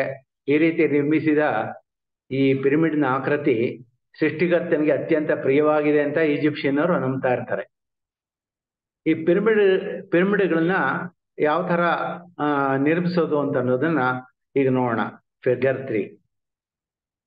ಪಿರಮಿಡ್ಗಳನ್ನ ತಾಮ್ರದ ತಗಡು, ಮರದ ಹಲಗೆ, ರಟ್ಟು, ಬೆಂಡು, ಥರ್ಮೋಕಾಲ್, ಗಾಜು, ಪ್ಲಾಸ್ಟಿಕ್, ಫೈಬರ್ ಗ್ಲಾಸ್ ಮುಂತಾದ ಯಾವುದೇ ವಸ್ತುಗಳನ್ನ ಬಳಸಿಕೊಂಡು ನಿರ್ಮಿಸಬಹುದು. ಪಿರಮಿಡ್ ಒಳಗಾಗ್ಲಿ ಹೊರಗಾಗ್ಲಿ ಪಾಸಿಟಿವ್ ಲೋಹ ತಾಮ್ರವಿದ್ರೆ ವಿದ್ಯುತ್ ಅಯಸ್ಕಾಂತ ಧರ್ಮ ಹೆಚ್ಚಾಗುತ್ತೆ. ಅದೇ ನೆಗೆಟಿವ್ ಲೋಹ ಕಬ್ಬಿಣ ಇದ್ರೆ ಕಡಿಮೆ ಆಗುತ್ತೆ ಅಂತ ಈಗಾಗಲೇ ಈ ಪ್ರಯೋಗಗಳಿಂದ ತಿಳಿದು ಬಂದಿದೆ. ಈಗ ನಾವು ಫಿಗರ್ 3 ಒಳಗಡೆ ನಾವು ನೋಡ್ತಾ ಇದ್ದೀವಿ. ಇಲ್ಲೇನು ಅಂತ ಕೇಳಿದ್ರೆ ಪಿರಮಿಡ್ನ ರಚಿಸ್ಬೇಕಾದ್ರೆ ಎತ್ತರ ಎಷ್ಟಿರ್ಬೇಕು, ಪಾದ ಎಷ್ಟಿರ್ಬೇಕು, ಬಾಹು ಎಷ್ಟಿರ್ಬೇಕು ಅಂತ ಒಂದು ಅಳತೆ ಇರುತ್ತೆ. ಅದು 3 ಅಡಿ 3 ಇಂಚ್ ಎತ್ತರ ಇರಬೇಕು ಅಂದ್ರೆ 4.7 ಇಂಚು, 4.17 ಇಂಚ್ ಪಾದ ಇರಬೇಕು, 4.48 ಇಂಚು ಬಾಹು ಇರಬೇಕು. ಈ ತರ 3 ಇಂಚು, 4 ಇಂಚು, 5 ಇಂಚು ಈ ತರ ನಮಗೆ ಬೇಕಾದಂತಹ ವಿವಿಧ ಅಳತೆಗಳಲ್ಲಿ ನಾವು ಈ ಒಂದು ಫಾರ್ಮುಲಾ ಯೂಸ್ ಮಾಡಿಕೊಂಡು ತ್ರಿಕೋನ, ಪಾದ, ಬಾಹು ಇವುಗಳನ್ನ ನಾವು ಉಪಯೋಗ ಮಾಡ್ಕೋಬೇಕಾಗತ್ತೆ. ಇಲ್ಲಿ ಇರೋದೇನು ಅಂತ ಕೇಳಿದ್ರೆ ಪಿರಮಿಡ್ ಒಳಗಡೆ ಒಂದು ಉದ್ದ ಎತ್ತರ ಇರುತ್ತೆ, ಹೈಟ್ ಅಂತೀವಿ, ಲೆಂತ್ ಅಂತಾರೆ ಉದ್ದ ಇರುತ್ತೆ, ವಿಡ್ತ್ ಅಂತಂದ್ರೆ ಅಗಲ ಇರುತ್ತೆ. ಈ ಮೂರು ಸೇರಿ ಒಂದು ಟ್ರಯಾಂಗಲ್ 4 ದಿಕ್ಕಲ್ಲಿ 4 ಇದಿರುತ್ತೆ. ಏನು 4 ಕೂಡ ದಿಕ್ಕೊಳಗಡೆ 4 ಟ್ರಯಾಂಗಲ್ಸ್ ಇರುತ್ತೆ. ಪ್ರತಿ 1 ಅಡಿ ಎತ್ತರಕ್ಕೆ ಅನುಕ್ರಮವಾಗಿ ಭುಜಗಳ ಬಾಹುಳತೆ 1.4945 ಅಡಿ ಹಾಗೂ ಪಾದ ಅಥವಾ ಪೀಠ ಅಂತ ನಾವೇನ್ ಕರಿತೀವಿ ಅದು 1.5708 ಅಡಿಗಳಿಗೆ ಇರಬೇಕಾಗತ್ತೆ. ಭುಜಗಳನ್ನ ಮೂಲೆಯಿಂದ ತುದಿಯವರೆಗೆ ಅಳೆಯಬೇಕಾಗತ್ತೆ ಮತ್ತು ಎತ್ತರನ ತುದಿಯಿಂದ ಶಿಖರ ಚೌಕ ಪೀಠದವರೆಗೆ ಲಂಬವಾಗಿ ಅಳಿಬೇಕಾಗುತ್ತೆ. 4 ಸಮಬಾಹು ತ್ರಿಕೋನಗಳ ತ್ರಿಭುಜಗಳನ್ನು ಜೋಡಿಸಿದಾಗ ಆಗ 52 ಡಿಗ್ರಿ 51 ನಿಮಿಷದ ಒಂದು ಅಳತೆಯ ತ್ರಿಭುಜಗಳ ಪಾದ ಕೋನಗಳು ಒಟ್ಟಿಗೆ ಏರ್ಪಟ್ಟು ನಮಗೆ ಬೇಕಾಗಿರುವಂತ ಪಿರಮಿಡ್ ಆಕೃತಿ ರಚಿತ ಆಗುತ್ತೆ. ಇದ್ರ ಬಗ್ಗೆ ಹೆಚ್ಚಿನ ಮಾಹಿತಿ ಬೇಕು ಅಂತಂದ್ರೆ ಈಗಾಗಲೇ ನಾನು ಅಳತೆ ಏನ್ ಕೊಟ್ಟಿದ್ದು ಪಿರಮಿಡ್ ನಿರ್ಮಿಸೋ ಬಗೆ ಅಂತ ಹೇಳ್ಬಿಟ್ಟು ಅದನ್ನ ಫಾಲೋ ಮಾಡ್ಕೊಂಡ್ರೆ ಖಂಡಿತವಾಗ್ಲೂ ನೀವು ಕೂಡ ಪಿರಮಿಡ್ ಕಟ್ಕೋಬಹುದು. ಪಿರಮಿಡ್ ಶಕ್ತಿ ಕುರಿತಂತ ಒಂದು ಕೆಲವು ಸಂಶೋಧನೆಗಳಾಗಿದೆ. 1940ರಿಂದ ಈಚೆಗೆ ಜಗತ್ತಿನಲ್ಲಿ ವಿಜ್ಞಾನಿಗಳು ಭೂವಿಜ್ಞಾನಿಗಳು ನಡೆಸಿದಂತ ಸಾಕಷ್ಟು ಸಂಶೋಧನೆಗಳಿವೆ. ಪಿರಮಿಡ್ ಯಂತ್ರ, ತ್ರಿಕೋನ, ಒಂದು ಚೌಕಟ್, ಅಡಿಗೆ 52 ಡಿಗ್ರಿ, ಈ ತರ ಬೇಕಾದಷ್ಟು ಥಿಯರಿ ಆಫ್ ಶೇಪ್ಸ್ ಪ್ರಕಾರ ಆಗಿರೋದ್ರ ಬಗ್ಗೆ ಈಗಾಗಲೇ ಹೇಳಿದ್ದೀನಿ. ಪಿರಮಿಡ್ ನಲ್ಲಿ ಒಂದು ಶಕ್ತಿಯ 4 ಮೂಲೆಗಳು ಅಡಿಗಟ್ಟಿನಲ್ಲಿ ಅಯಸ್ಕಾಂತತೆಯಿಂದ ಉತ್ಪಾದಿತ ಆದರೆ ಮತ್ತೊಂದು ಶಕ್ತಿ ಅಪೆಕ್ಸ್ ಇಂದ ಬರುತ್ತೆ, ಅದು ಕಾಸ್ಮಿಕ್ ಎನರ್ಜಿ ಆಗಿರುತ್ತೆ. ಇದರ ಎರಡು ಮಧ್ಯೊಳಗೆ 1/3 ಹೈಟ್ ಒಳಗೆ ನ್ಯಾನೋ ಎನರ್ಜಿ ಉತ್ಪತ್ತಿ ಆಗುತ್ತೆ ಅಂತ ಈಗಾಗಲೇ ಹೇಳಿದೆ. ಈಗ ಈ ಕಾಸ್ಮಿಕ್ ಮ್ಯಾಥಮೆಟಿಕ್ಸ್ ಅಂತಾನೂ ಕರೀತಾರೆ ಇದನ್ನ. ಈಗ ಪಿರಮಿಡಿನ ಉತ್ತರ ದಿಕ್ಕು ಬಿಸಿ ಉತ್ಪಾದನೆ ಆಗುತ್ತೆ, ಪೂರ್ವ ದಿಕ್ಕಿಗೆ ಪೂರ್ವಕ್ಕೆ ಬೆಳಕಿರುತ್ತೆ, ಪಶ್ಚಿಮಕ್ಕೆ ಕತ್ಲೆ ಇರುತ್ತೆ, ದಕ್ಷಿಣಕ್ಕೆ ತಂಪಾಗಿರುತ್ತೆ ಅಂತ ಹೇಳ್ತಾರೆ. ನಾರ್ತ್ ವೆಸ್ಟ್ ಅಂದ್ರೆ ವಾಯುವ್ಯ, ಅದು ಒಳ ಮನಸ್ಸಿನ ಅತೀಂದ್ರಿಯ ಶಕ್ತಿ ವೃದ್ಧಿ ಆಗುತ್ತೆ. ಸೌತ್ ವೆಸ್ಟ್ ಒಳಗೆ ನೈಋತ್ಯ, ಅಲ್ಲಿ ಭೌತಿಕ ದೇಹದಲ್ಲಿ ರೋಗ ನಿರೋಧಕ ಶಕ್ತಿ ಕೊಡುತ್ತೆ. ನಾರ್ತ್ ಈಸ್ಟ್ ಅಂದ್ರೆ ಈಶಾನ್ಯ, ಮನಸ್ಸು ಮತ್ತು ಇಚ್ಛಾಶಕ್ತಿ ವೃದ್ಧಿ ಆಗುತ್ತೆ. ಸೌತ್ ಈಸ್ಟ್ ಒಳಗೆ ಆಗ್ನೇಯ, ಆಧ್ಯಾತ್ಮಿಕತೆ, ಜ್ಞಾನಾರ್ಜನೆ ಕಡೆಗೆ ನಾವು ಹೆಚ್ಚಿನ ಶಕ್ತಿಯನ್ನು ಪಡಿಬಹುದು. ಮನುಷ್ಯನ ಆರೋಗ್ಯದ ಮೇಲೆ ಉತ್ತಮ ಪರಿಣಾಮ ಬೀರಿ ರೋಗ ನಿರೋಧಕ ಶಕ್ತಿ ವೃದ್ಧಿಸುತ್ತೆ. ಪಿರಮಿಡ್ ನಲ್ಲಿ ಕುರಿತು ಧ್ಯಾನ ಮಾಡೋದ್ರಿಂದ ಮೈಗ್ರೇನ್, ಹೆಡ್ಡೇಕು, ತಲೆನೋವು, ಶರೀರದಲ್ಲಿ ಉಂಟಾಗುವಂತ ನೋವುಗಳು, ಗಾಯಗಳು, ಮೂಳೆ ಮುರಿತ, ತೂಕ ಇಳಿಯುವಿಕೆ, ಮೂರ್ಛೆ ರೋಗ, ಲಕ್ವ, ಮಲಬದ್ಧತೆ, ಆಸ್ತಮಾ, ಸಂಧಿವಾತ, ಹಲ್ಲುನೋವು, ವಸಡಿನ ತೊಂದರೆ, ಶೀತ, ಕೆಮ್ಮು, ರಕ್ತದೊತ್ತಡ, ಹೃದಯ ಬಡಿತ, ನಿದ್ರಾಹಾನಿ, ಅಂಟುರುವ ಜಾಡ್ಯ ಇತ್ಯಾದಿ ರೋಗಗಳು ಆಶ್ಚರ್ಯಕರ ರೀತಿಯಲ್ಲಿ ಗುಣವಾಗುತ್ತೆ ಅಂತ ಈಗಾಗಲೇ ಸಾಕಷ್ಟು ಪ್ರಯೋಗಗಳಿಂದ ತಿಳಿದು ಬಂದಿದೆ. ಅದರ ಜೊತೆಗೆ ಮನುಷ್ಯನ ಜೀವಕಣಗಳು ಶಕ್ತಿ ಹೊಂದೋದ್ರಿಂದ ಈ ಒಂದು ಪಿರಮಿಡ್ ಅಲ್ಲಿ ಯಾರು ಮೆಡಿಟೇಷನ್ ಮಾಡ್ತಾರೋ, ತಲೆ ಮೇಲೆ ಯಾರು ಕ್ಯಾಪ್ ಹಾಕೋತಾರೋ ಅವರಿಗೆ ಆಯುಸ್ಸು ವೃದ್ಧಿ ಆಗತ್ತೆ ಅಂತಾನು ಕೂಡ ಗೊತ್ತಾಗಿದೆ. ಈ ಪಿರಮಿಡ್ ಒಳಗಡೆ ನಮ್ಮ ಆಹಾರ ಪದಾರ್ಥ, ಹಣ್ಣುಗಳು, ತರಕಾರಿಗಳು ಇದು ಇಟ್ರೆ ಕೆಡೋದಿಲ್ಲ, ಬ್ಲೇಡ್ ಇಟ್ರೆ ಅದ್ರ ಶಾರ್ಪ್ ಆಗುತ್ತೆ ಅಂತ ಕಾಲ್ದರ್ಶಲ್ ಅನ್ನೋರು ಇದನ್ನ ಹೇಳಿದ್ದಾರೆ. ಜೊತೆಗೆ ಸಸ್ಯಗಳ ಮೇಲೆ ದ್ರವ ಮತ್ತು ಘನ ವಸ್ತುಗಳು ಕೂಡ ಪಿರಮಿಡ್ ಶಕ್ತಿ ಪ್ರಭಾವ ಬೀರುತ್ತೆ. ಪಿರಮಿಡ್ ಒಳಗಡೆ ಏನಾದ್ರು ಬೀಜಗಳಿಟ್ರೆ ಬೇಗ ಮೊಳಕೆ ಹೊಳೆಯುತ್ತೆ. ಹಾಗೆ ಮುಂದೆ ಅದೇ ಹೆಚ್ಚಿನ ಇಳುವರಿಗೂ ಕೂಡ ಕಾರಣ ಆಗುತ್ತೆ. ಪಿರಮಿಡ್ ಕೆಳಗೆ ಏನಾರ ಧ್ವನಿ ಮುದ್ರಣ ಮಾಡಿದ್ರೆ ಅದು ಹೆಚ್ಚಿನ ಶಬ್ದ ಕ್ಲಿಯರ್ ಆಗಿ ಬರುತ್ತೆ ಅಂತ ಡಾಕ್ಟರ್ ಗೆನಡೆಯನ್ ಅವ್ರು ಕಂಡುಹಿಡಿದಿದ್ದಾರೆ. ಮಂಚದ ಕೆಳಗೆ ನಾವೇನಾರು ಪಿರಮಿಡ್ ನ ಇಟ್ಕೊಂಡು ಏನಾದ್ರು ಮಲಗಿದ್ದೆ ಆದ್ರೆ ನಮ್ ಬೊಜ್ಜು ಕರಗುತ್ತೆ, ಮೈ ಮಾಟ ಉತ್ತಮಗೊಳ್ಳುತ್ತೆ ಅಂತ ಹಾಲಿವುಡ್ ಸಿನಿಮಾ ನಟಿ ಗ್ಲೋರಿಯಾ ಅನ್ನೋಳು ಹೇಳಿದ್ದಾರೆ. ಪಿರಮಿಡ್ ನಲ್ಲಿ ಶೇಖರವಾದಂತ ವೈನು, ಕಾಫಿ, ಹಣ್ಣಿನ ರಸ ರುಚಿಕರವಾಗಿರುತ್ತೆ. ಐಸ್ ಕ್ರೀಮ್ ಗುಣಮಟ್ಟ ಕಾಪಾಡ್ಕೊಳ್ಳುತ್ತೆ. ಅಮೆರಿಕ ಹೋಟೆಲ್ ವ್ಯಾಪಾರಿಗಳು ಇದನ್ನ ಕಂಡುಹಿಡ್ಕೊಂಡಿದ್ದಾರೆ. ಬೆಂದ ಬೇಳೆ, ಅನ್ನ, ತರಕಾರಿ ಪಿರಮಿಡ್ ಒಳಗೆ ಇಡೋದ್ರಿಂದ ತಾಜಾತನಕ್ಕೆ 9 ದಿನಗಳವರೆಗೂ ಧಕ್ಕೆ ಆಗೋಲ್ಲ ಅಂತ ಸೈಮನ್ ಅನ್ನೋರು ಕಂಡುಹಿಡಿದಿದ್ದಾರೆ. ಜೇನುತುಪ್ಪ, ಹಾಲು, ಬ್ರೆಡ್, ಔಷಧೀಯ ಸಸ್ಯಗಳು ಪಿರಮಿಡ್ ಒಳಗೆ ಇರಿಸೋದ್ರಿಂದ ಔಷಧೀಯ ಗುಣಗಳು ಹೆಚ್ಚುತ್ತೆ ಅಂತ ಗೊತ್ತಾಗಿದೆ. ಪಿರಮಿಡ್ ಕೆಳಗೆ ಇರಿಸಿದಂತ ನೀರು ಪರಿಶುದ್ಧವಾಗಿ ಪಿರಮಿಡ್ ಚಾರ್ಜ್ಡ್ ವಾಟರ್ ಆಗಿ ಬ್ಯಾಕ್ಟೀರಿಯಾ ಬೆಳೆಯೋದಿಲ್ಲ, ಕಾಯಿಲೆಗಳನ್ನು ವಾಸಿ ಮಾಡೋ ಶಕ್ತಿ ಪಡೆಯುತ್ತೆ. ಇದರಿಂದ ಮುಖ ತೊಳೆದ್ರೆ ಬ್ಯೂಟಿ ಜಾಸ್ತಿ ಆಗುತ್ತೆ ಅಂತೆಲ್ಲ ಹೇಳ್ತಾರೆ. ಈ ತರ ಆಹ್ಲಾದಕರವಾದಂತಹ ನೀರಿನ ರುಚಿ ಹೆಚ್ಚುತ್ತೆ ಅಂತ ಹೇಳ್ತಾರೆ. ಇದೇ ತರನೇ ವಿದ್ಯಾರ್ಥಿಗಳಿಗೆ ಪಿರಮಿಡ್ ಭೌತಿಕ ಸಿಗುವ ಲಾಭಗಳೇನೇನು ನೋಡೋಣ. Figure 8, 9 and 10. ಪಿರಮಿಡ್ ಟೋಪಿ ಧರಿಸಿ ಅಧ್ಯಯನ ಮಾಡೋದ್ರಿಂದ ಚಿಂತನಾ ಶಕ್ತಿ, ಗ್ರಹಣ ಶಕ್ತಿ, ಏಕಾಗ್ರತೆ, ಬುದ್ಧಿ ಸೂಕ್ಷ್ಮತೆ, ನೆನಪಿನ ಶಕ್ತಿ, ಮೆದುಳಿನ ಕೋಶ ಶೀಘ್ರವಾಗಿ ಚಾಲನೆಗೊಳ್ಳೋದು, ಎಡ ಮತ್ತು ಬಲ ಮಿದುಳು ಕಾರ್ಯನಿರತವಾಗೋದು, ಓದಲು ಆಸಕ್ತಿ ಹೆಚ್ಚಾಗೋದು, ಕಷ್ಟದ ಪಾಠಗಳನ್ನು ಸುಲಭವಾಗಿ ಅರ್ಥೈಸಿಕೊಳ್ಳೋದು, ಈ ತರ ಶಕ್ತಿ ಇತ್ಯಾದಿ ವೃದ್ಧಿ ಆಗೋದೆಂದು ಈ ಫಿಗರ್ 8, 9, 10 ಒಳಗಡೆ ನೀವು ಅದನ್ನ ನೋಡ್ತಾ ಇದ್ದೀರಿ. ಅದನ್ನ ತಿಳ್ಕೊಳ್ಳಿ. ಫಿಗರ್ 11 ಒಳಗೆ ಪಿರಮಿಡ್ ನಿಂದ ಆಧ್ಯಾತ್ಮಿಕವಾಗಿ ದೇಹ ಮನಸ್ಸುಗಳಿಗೆ ಸಿಗೋ ಲಾಭಗಳೇನು ಅಂತ ನೋಡೋಣ. ಧ್ಯಾನ ಕಾಲದಲ್ಲಿ ಶೀಘ್ರವಾಗಿ ಅರೆ ನಿದ್ರಾವಸ್ಥೆಗೆ ನಾವು ತಲುಪಬಹುದು. ಆಲ್ಫಾ ಸ್ಟೇಟ್ಗೆ ಬೇಗ ಹೊಟ್ಟೋಗ್ತೀವಿ. ಧ್ಯಾನದಿಂದ ಶಾರೀರಿಕ ಆರೋಗ್ಯ, ಮಾನಸಿಕ ಪ್ರಶಾಂತತೆ, ಜ್ಞಾಪಕ ಶಕ್ತಿ, ಆಧ್ಯಾತ್ಮಿಕ ಉನ್ನತಿಗೆ ಹೋಗ್ತೀವಿ. ಪಿರಮಿಡ್ ನಲ್ಲಿ ಧ್ಯಾನ ಮಾಡೋದ್ರಿಂದ 10 ಪಟ್ಟು ಹೆಚ್ಚು ಶಕ್ತಿ ಸಿಗುತ್ತೆ ಅಂತ ಗೊತ್ತಾಗಿದೆ. ಪಿರಮಿಡ್ ಒಳಗೆ ಧ್ಯಾನ ಮಾಡಿದಾಗ ಶಕ್ತಿ ಸಂಚಯ ಹೆಚ್ಚಾಗಿ ನಿದ್ರೆ ಅವಧಿ ಗಮನೀಯವಾಗಿ ಕಡಿಮೆ ಆಗುತ್ತೆ. 5 ಗಂಟೆ ನಿದ್ರಿಸಿದ್ರೆ ಸಾಕು ಅಂತ ಹೇಳ್ತಾರೆ. ಲವಲವಿಕೆ ಜಾಸ್ತಿ ಆಗುತ್ತೆ. ಪಿರಮಿಡ್ ಒಳಗೆ ಕೂತ್ಕೊಂಡು ನಾವು ನಿದ್ರೆ ಗ್ರಹಣ ಶಕ್ತಿ ಹೆಚ್ಚಳ ಮಾಡಿಕೊಂಡು ಮಾಂಸಖಂಡಗಳನ್ನ ನಾವು ಹತೋಟಿಗೆ ಇಟ್ಕೋಬಹುದು. ಯಾವುದೇ ಕಾಯಿಲೆಯಿಂದ ನಡುತ್ತಿರೋರು ಪಿರಮಿಡ್ ನೊಳಗೆ ಸಾಕಷ್ಟು ಸಮಯ ಕಳೆದ್ರೆ ಅವ್ರ ದೇಹಕ್ಕೆ ಸಾಕಷ್ಟು ಪ್ರಾಣಶಕ್ತಿ ತುಂಬಾ ವರ್ಷಗಳಿಂದ ಇರುವಂತ ಕಾಯಿಲೆಗಳು ವಾಸಿ ಆಗುತ್ತೆ, ಮುಕ್ತರಾಗ್ತಾರೆ. ಅತ್ಯಂತ ಶೀಘ್ರವಾಗಿ ಆಲೋಚನಾ ಸ್ಥಿತಿಗೆ ಥಾಟ್ಲೆಸ್ ಸ್ಟೇಟ್ಗೆ ಹೋಗ್ತಾರೆ. ಆಲ್ಟರ್ ಸ್ಟೇಟ್ ಆಫ್ ಕಾನ್ಶಿಯಸ್ನೆಸ್ ಅಂದ್ರೆ ವಿವಿಧ ಚೈತನ್ಯ ಸ್ತರಗಳನ್ನು ತಲುಪ್ತಾರೆ. ವಿವಿಧ ದಿವ್ಯ ಚಕ್ಷು ತೆರ್ಕೊಳ್ಳುತ್ತೆ. ಇದ್ರ ಕ್ಲಾರ್ವಯನ್ಸ್ ಅಂತ ಕರಿತೀವಿ. ಸೂಕ್ಷ್ಮ ಶರೀರಯಾನ ಆಸ್ಟ್ರಲ್ ಟ್ರಾವೆಲ್ ಆಗುತ್ತೆ. ಅಶರೀರವಾಣಿ ಕ್ಲಾರಾಡಿಯನ್ಸ್ ನಮಗೆ ಯಾರೋ ಬಂದು ಮಾತಾಡ್ದಂಗೆ ಆಗುತ್ತೆ. ಭಾವನಾ ಸಂಪರ್ಕ ಟೆಲಿಪತಿ ನಮಗೆ ಚೆನ್ನಾಗಿ ವರ್ಕ್ ಆಗುತ್ತೆ. ಪೂರ್ವ ಜನ್ಮಾಂತದ ಪಾಸ್ಟ್ ಲೈಫ್ ರಿಗ್ರೆಷನ್ಗೆಲ್ಲ ನಾವು ಹೋಗ್ಬೋದು. ಆಂತರಿಕ ಅಖಂಡ ಸುಪ್ತ ಶಕ್ತಿಗಳನ್ನ ನಾವು ಆಧ್ಯಾತ್ಮಿಕ ಮುನ್ನಡೆ ಸಾಧನೆಗೆ ಸಹಕಾರಿಯಾಗುತ್ತೆ. ನಮ್ಮ ಜಡತ್ವ ನಿವಾರಣೆ ಆಗುತ್ತೆ. ನಮಗೆ ಮನಸ್ಸು ಒಲಿಯೋಕ್ಕೆ ಶುರು ಆಗುತ್ತೆ. ಅವರ ದೊಡ್ಡದಾಗುತ್ತೆ. ನಮ್ಮ ಸುತ್ತೂರಂತ ಪ್ರಭಾವಳಿ ಕಾಂತಿ ವಲಯ ದೊಡ್ಡದಾಗುತ್ತೆ. ಬಲ ಮತ್ತು ಎಡ ಮೆದುಳಿನ ಏಕಕಾಲಕ್ಕೆ ಚಲನೆ ಆಗುತ್ತೆ. 7 ಚಕ್ರ 7 ದೇಹ 72,000 ನಾಡಿ ಮೇಲೆ ನಿಯಂತ್ರಣ ಸಿಗುತ್ತೆ. ಕುಂಡಲಿನಿ ಶಕ್ತಿ ಜಾಗೃತ ಆಗುತ್ತೆ. ಊರ್ಧ್ವಲೋಕ ವಾಸಿಗಳ ಜೊತೆ ನಾವು ಆಸ್ಟ್ರಲ್ ಇವ್ರ ಹತ್ರ ಎಲ್ಲ ನಾವು ಚೆನ್ನಾಗಿ ಕಾಂಟ್ಯಾಕ್ಟ್ ಮಾಡ್ಕೋಬಹುದು. ಈ ತರ ನಮಗೆ ಚಾನಲಿಂಗ್ ಕೂಡ ಸಾಧ್ಯ ಆಗುತ್ತೆ. ಪಿರಮಿಡ್ ಶಕ್ತಿನ ನಾವು ತಿಳಿಬೇಕು ಅಂದ್ರೆ ಕಿರಿಯನ್ ಚಿತ್ರೀಕರಣ, ಬಯೋ ಸೆನ್ಸಾರ್ ಯಂತ್ರದ ಮೂಲಕ, ಪೆಂಡಿಲಮ್ ಲೋಲ್ಕದ ಮೂಲಕ, ರೇಡಿಯಾನಿಕ್ಸ್ ಅಂದ್ರೆ ಎಲ್ರಾಡ್ ಮೂಲಕ ನಾವು ತಿಳ್ಕೊಬಹುದು. ಪಿರಮಿಡ್ ಶಕ್ತಿನ ಚೆಕ್ ಮಾಡ್ಬೇಕು ಅಂತಂದ್ರೆ ನೋವಿದ ಜಾಗದ ಮೇಲೆ ಒಂದು 15 ನಿಮಿಷ ಇಟ್ಕೊಂಡ್ರೆ ನೋವು ಕಡಿಮೆ ಆಗುತ್ತೆ. ಕಂಪ್ಯೂಟರ್ ಎಲೆಕ್ಟ್ರಾನಿಕ್ ವಸ್ತುಗಳ ಮೇಲೆ ಅದನ್ನ ಇಟ್ಟರೆ ಕಾರ್ಯಕ್ಷಮತೆ ಜಾಸ್ತಿ ಆಗುತ್ತೆ. ಟಿವಿ ರಿಮೋಟ್ ಮೇಲೆ 10 ನಿಮಿಷ ಇಟ್ಟರೆ ಅದು ರಿಮೋಟ್ ದೂರದಿಂದ ಇನ್ನೂ ಹೆಚ್ಚಿನ ದೂರದಲ್ಲಿ ಉಪಯೋಗ ಮಾಡ್ಬೋದು. ಇದ್ರ ಜೊತೆಗೆ ನಾವು ಬುದ್ಧಿಮಾಂದ್ಯತೆ ಇರುವಂತ ಮಕ್ಕಳಿಗೆ ಏನಾದ್ರು ನಾವು 1 ಗಂಟೆ ಸಮಯ ಪಿರಮಿಡ್ ಒಳಗೆ ಕೂರಿಸಿದ್ರೆ ಹಾಗೂ ಪಿರಮಿಡ್ ಟೋಪಿ ಹಾಕಿದ್ದೆ ಆದ್ರೆ ಅವ್ರ ಬುದ್ಧಿ ವಿಕಾಸ ಆಗುತ್ತೆ. ಅಂತವ್ರು ಚುರುಕಾಗ್ತಾರೆ.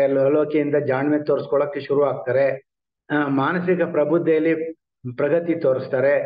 ಬ್ಯಾಟ್ರಿ ಸೆಲ್ಗಳನ್ನ ನಾವೇನಾರು ಪಿರಮಿಡ್ ಒಳಗಡೆ ಇಟ್ಟರೆ ತಿರ್ಗಾ ಚಾರ್ಜ್ ಆಗುತ್ತೆ. ಪಿರಮಿಡ್ ನ ನಾವೇನಾರು ಕೆಳಗೆ ಬ್ರೆಡ್ ಇಟ್ರೆ ಅದು ಕೆಡೋಲ್ಲ. ಸೊ ಈ ತರ ಹಲವಾರು ಲಾಭಗಳು ಬರ್ತಾ ಇರುತ್ತೆ. ನಮಗೆ ಈಗ ಮನುಷ್ಯನಿಗೆ ಕಾಯಿಲೆಗಳು ಹೆಂಗ್ ವಾಸಿ ಆಗುತ್ತೆ ಅಂತ ನೋಡೋಣ. ಫಿಗರ್ 12 ತಲೆ ಮೇಲೆ ಇಟ್ಕೊಂಡ್ರೆ ಕ್ಯಾಪ್ ಹಾಕೊಂಡ್ರೆ ತಲೆ ಸಿಡಿತ, ನಿದ್ರೆ ಬಾರದೇ ಇರೋದು ಇಂಥದ್ದೆಲ್ಲ ನಮಗೆ ವಾಸಿ ಆಗುತ್ತೆ. ನೆಗಡಿ ಶೀತ ನಿವಾರಣೆಗೆ ಫಿಗರ್ 13 ಇದು ಹೆಚ್ಚಿಗೆ ನಾವು ಯಾವಾಗಲೂ ದಕ್ಷಿಣ ದಿಕ್ಕಿಗೆ ನಾವು ತಲೆ ಮತ್ತು ಕಾಲ್ನ ಉತ್ತರ ದಿಕ್ಕಕ್ಕೆ ಹಾಕೊಂಡು ಮಲ್ಕೋಬೇಕು. ಆವಾಗ 20 ನಿಮಿಷ ನಾವು ಈ ತರ ಪ್ರತಿಯೊಂದು ಕಾಯಿಲೆಗಳಿರೋರು ಯಾವ ಜಾಗದಲ್ಲಿ ಕಾಯಿಲೆ ಇರುತ್ತೋ ಆ ಜಾಗದಲ್ಲಿ ಪಿರಮಿಡ್ ಕ್ಯಾಪ್ ಇಟ್ಕೊಂಡು ನಾವು ಮಲ್ಕೊಂಡು 20 ನಿಮಿಷ ಮೆಡಿಟೇಷನ್ ಮಾಡಿದ್ರೆ ನಮಗೆ ಲಾಭ ಸಿಗ್ತಾ ಹೋಗುತ್ತೆ.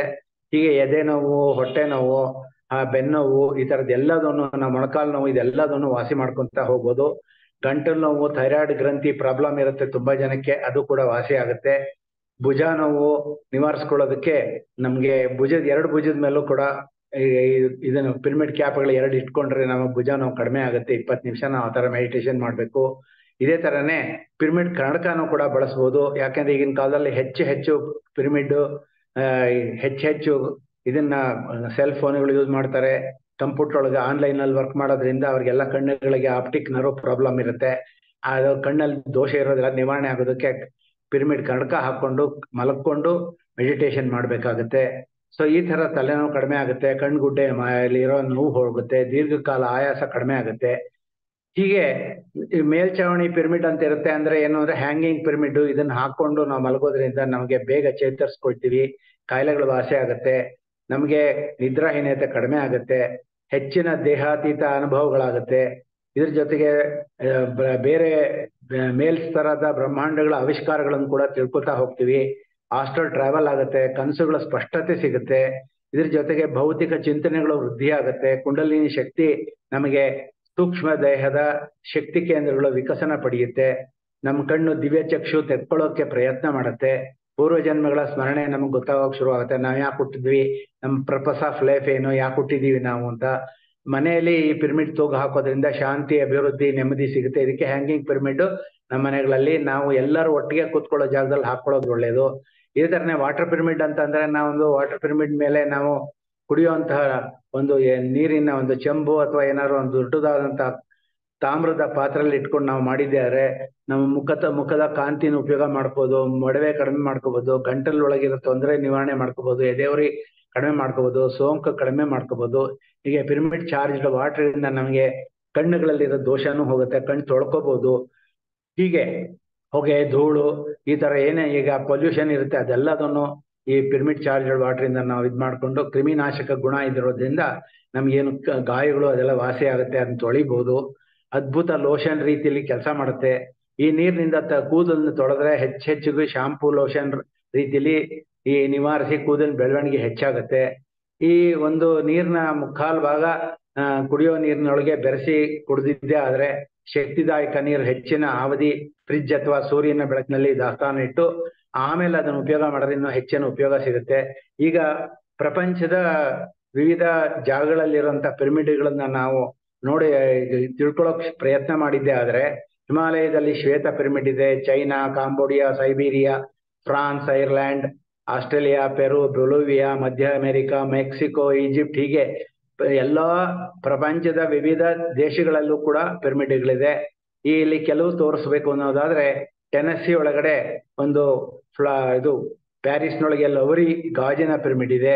ಅದೇ ತರನೇ ಟೆನ್ನಿಸಿನ ಜಾಗದೊಳಗಡೆ $51 ಕೋಟಿ ಒಳಗಡೆ ಉಪಯೋಗ ಮಾಡಿರುವಂತಹ ಒಂದು ಟೆನ್ನೆಸಿ ಒಳಗಡೆ ಮೆಂಫಿಸ್ ಅನ್ನುವಂತ ಜಾಗದೊಳಗಡೆ ಒಂದು ದೊಡ್ಡ ಪಿರಮಿಡ್ ಇದೆ, ಸ್ಟೀಲ್ ಪಿರಮಿಡ್ ಅದು. ಇದಾದ್ಮೇಲೆ ನಾವು ಮೆಕ್ಸಿಕೋ ದೇಶದಲ್ಲಿ ಹೋದ್ರೆ ಬಹಳ ಪುರಾತನವಾದಂತ ಪಿರಮಿಡ್.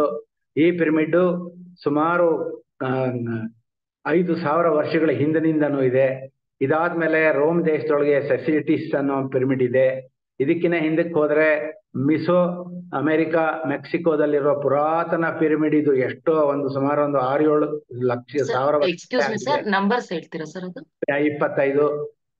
ಅದೇ ಒಂದೊಂದು ನಂಬರ್ ಪಿರಮಿಡ್ ಆಫ್ ಟೈಮ್ ಆಗ್ತಾ ಇದೆ. ಪಿರಮಿಡ್ ಆಫ್ ಮಾಯನ್, ಮೆಕ್ಸಿಕೋದೊಳಗೆ ಮಾಯನ್ ಪಿರಮಿಡ್ ಇದೆ 26ನೇದು.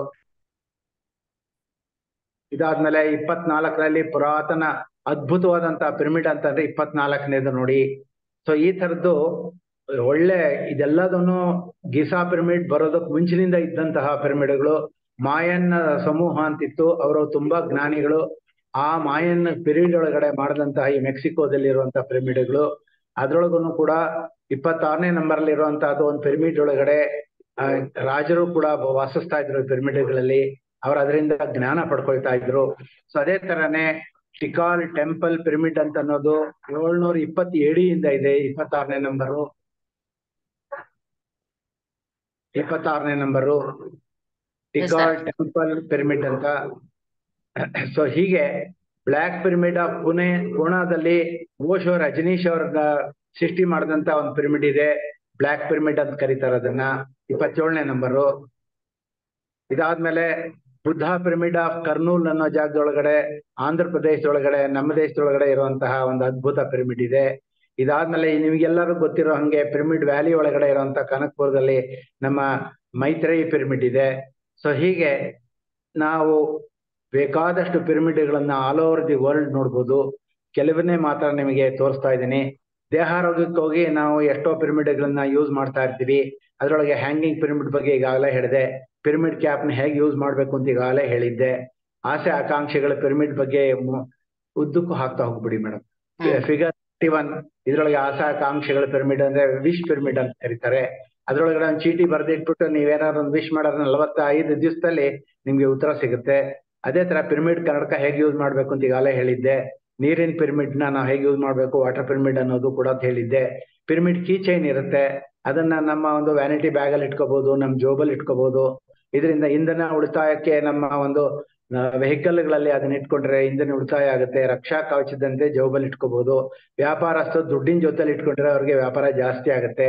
ನಮ್ಮ ಮೈಸೂರೊಳಗಡೆನೆ ಉತ್ಪತ್ತಿ ಆದಂತ ಒಂದು ವಾಸ್ತು ಪಿರಮಿಡ್ ಅಂತ ಒಂದಿತ್ತು, ಅದು ಇವಾಗ ಸಿಗ್ತಾ ಇಲ್ಲ. ಅದರಿಂದ ನಮ್ಮ ಮನೆಯೊಳಗಡೆ ಇರೋಂಥ ವಾಸ್ತು ಕಟ್ಟದಾಗ ತಪ್ಪಾಗಿದ್ರೆ ಅದನ್ನ ಸರಿ ಮಾಡ್ಕೊಳ್ಬಹುದಾಗಿದೆ. ನವಗ್ರಹ ಪಿರಮಿಡ್ ಅಂತ ಇದಿದೆ, ಫಿಗರ್ 33.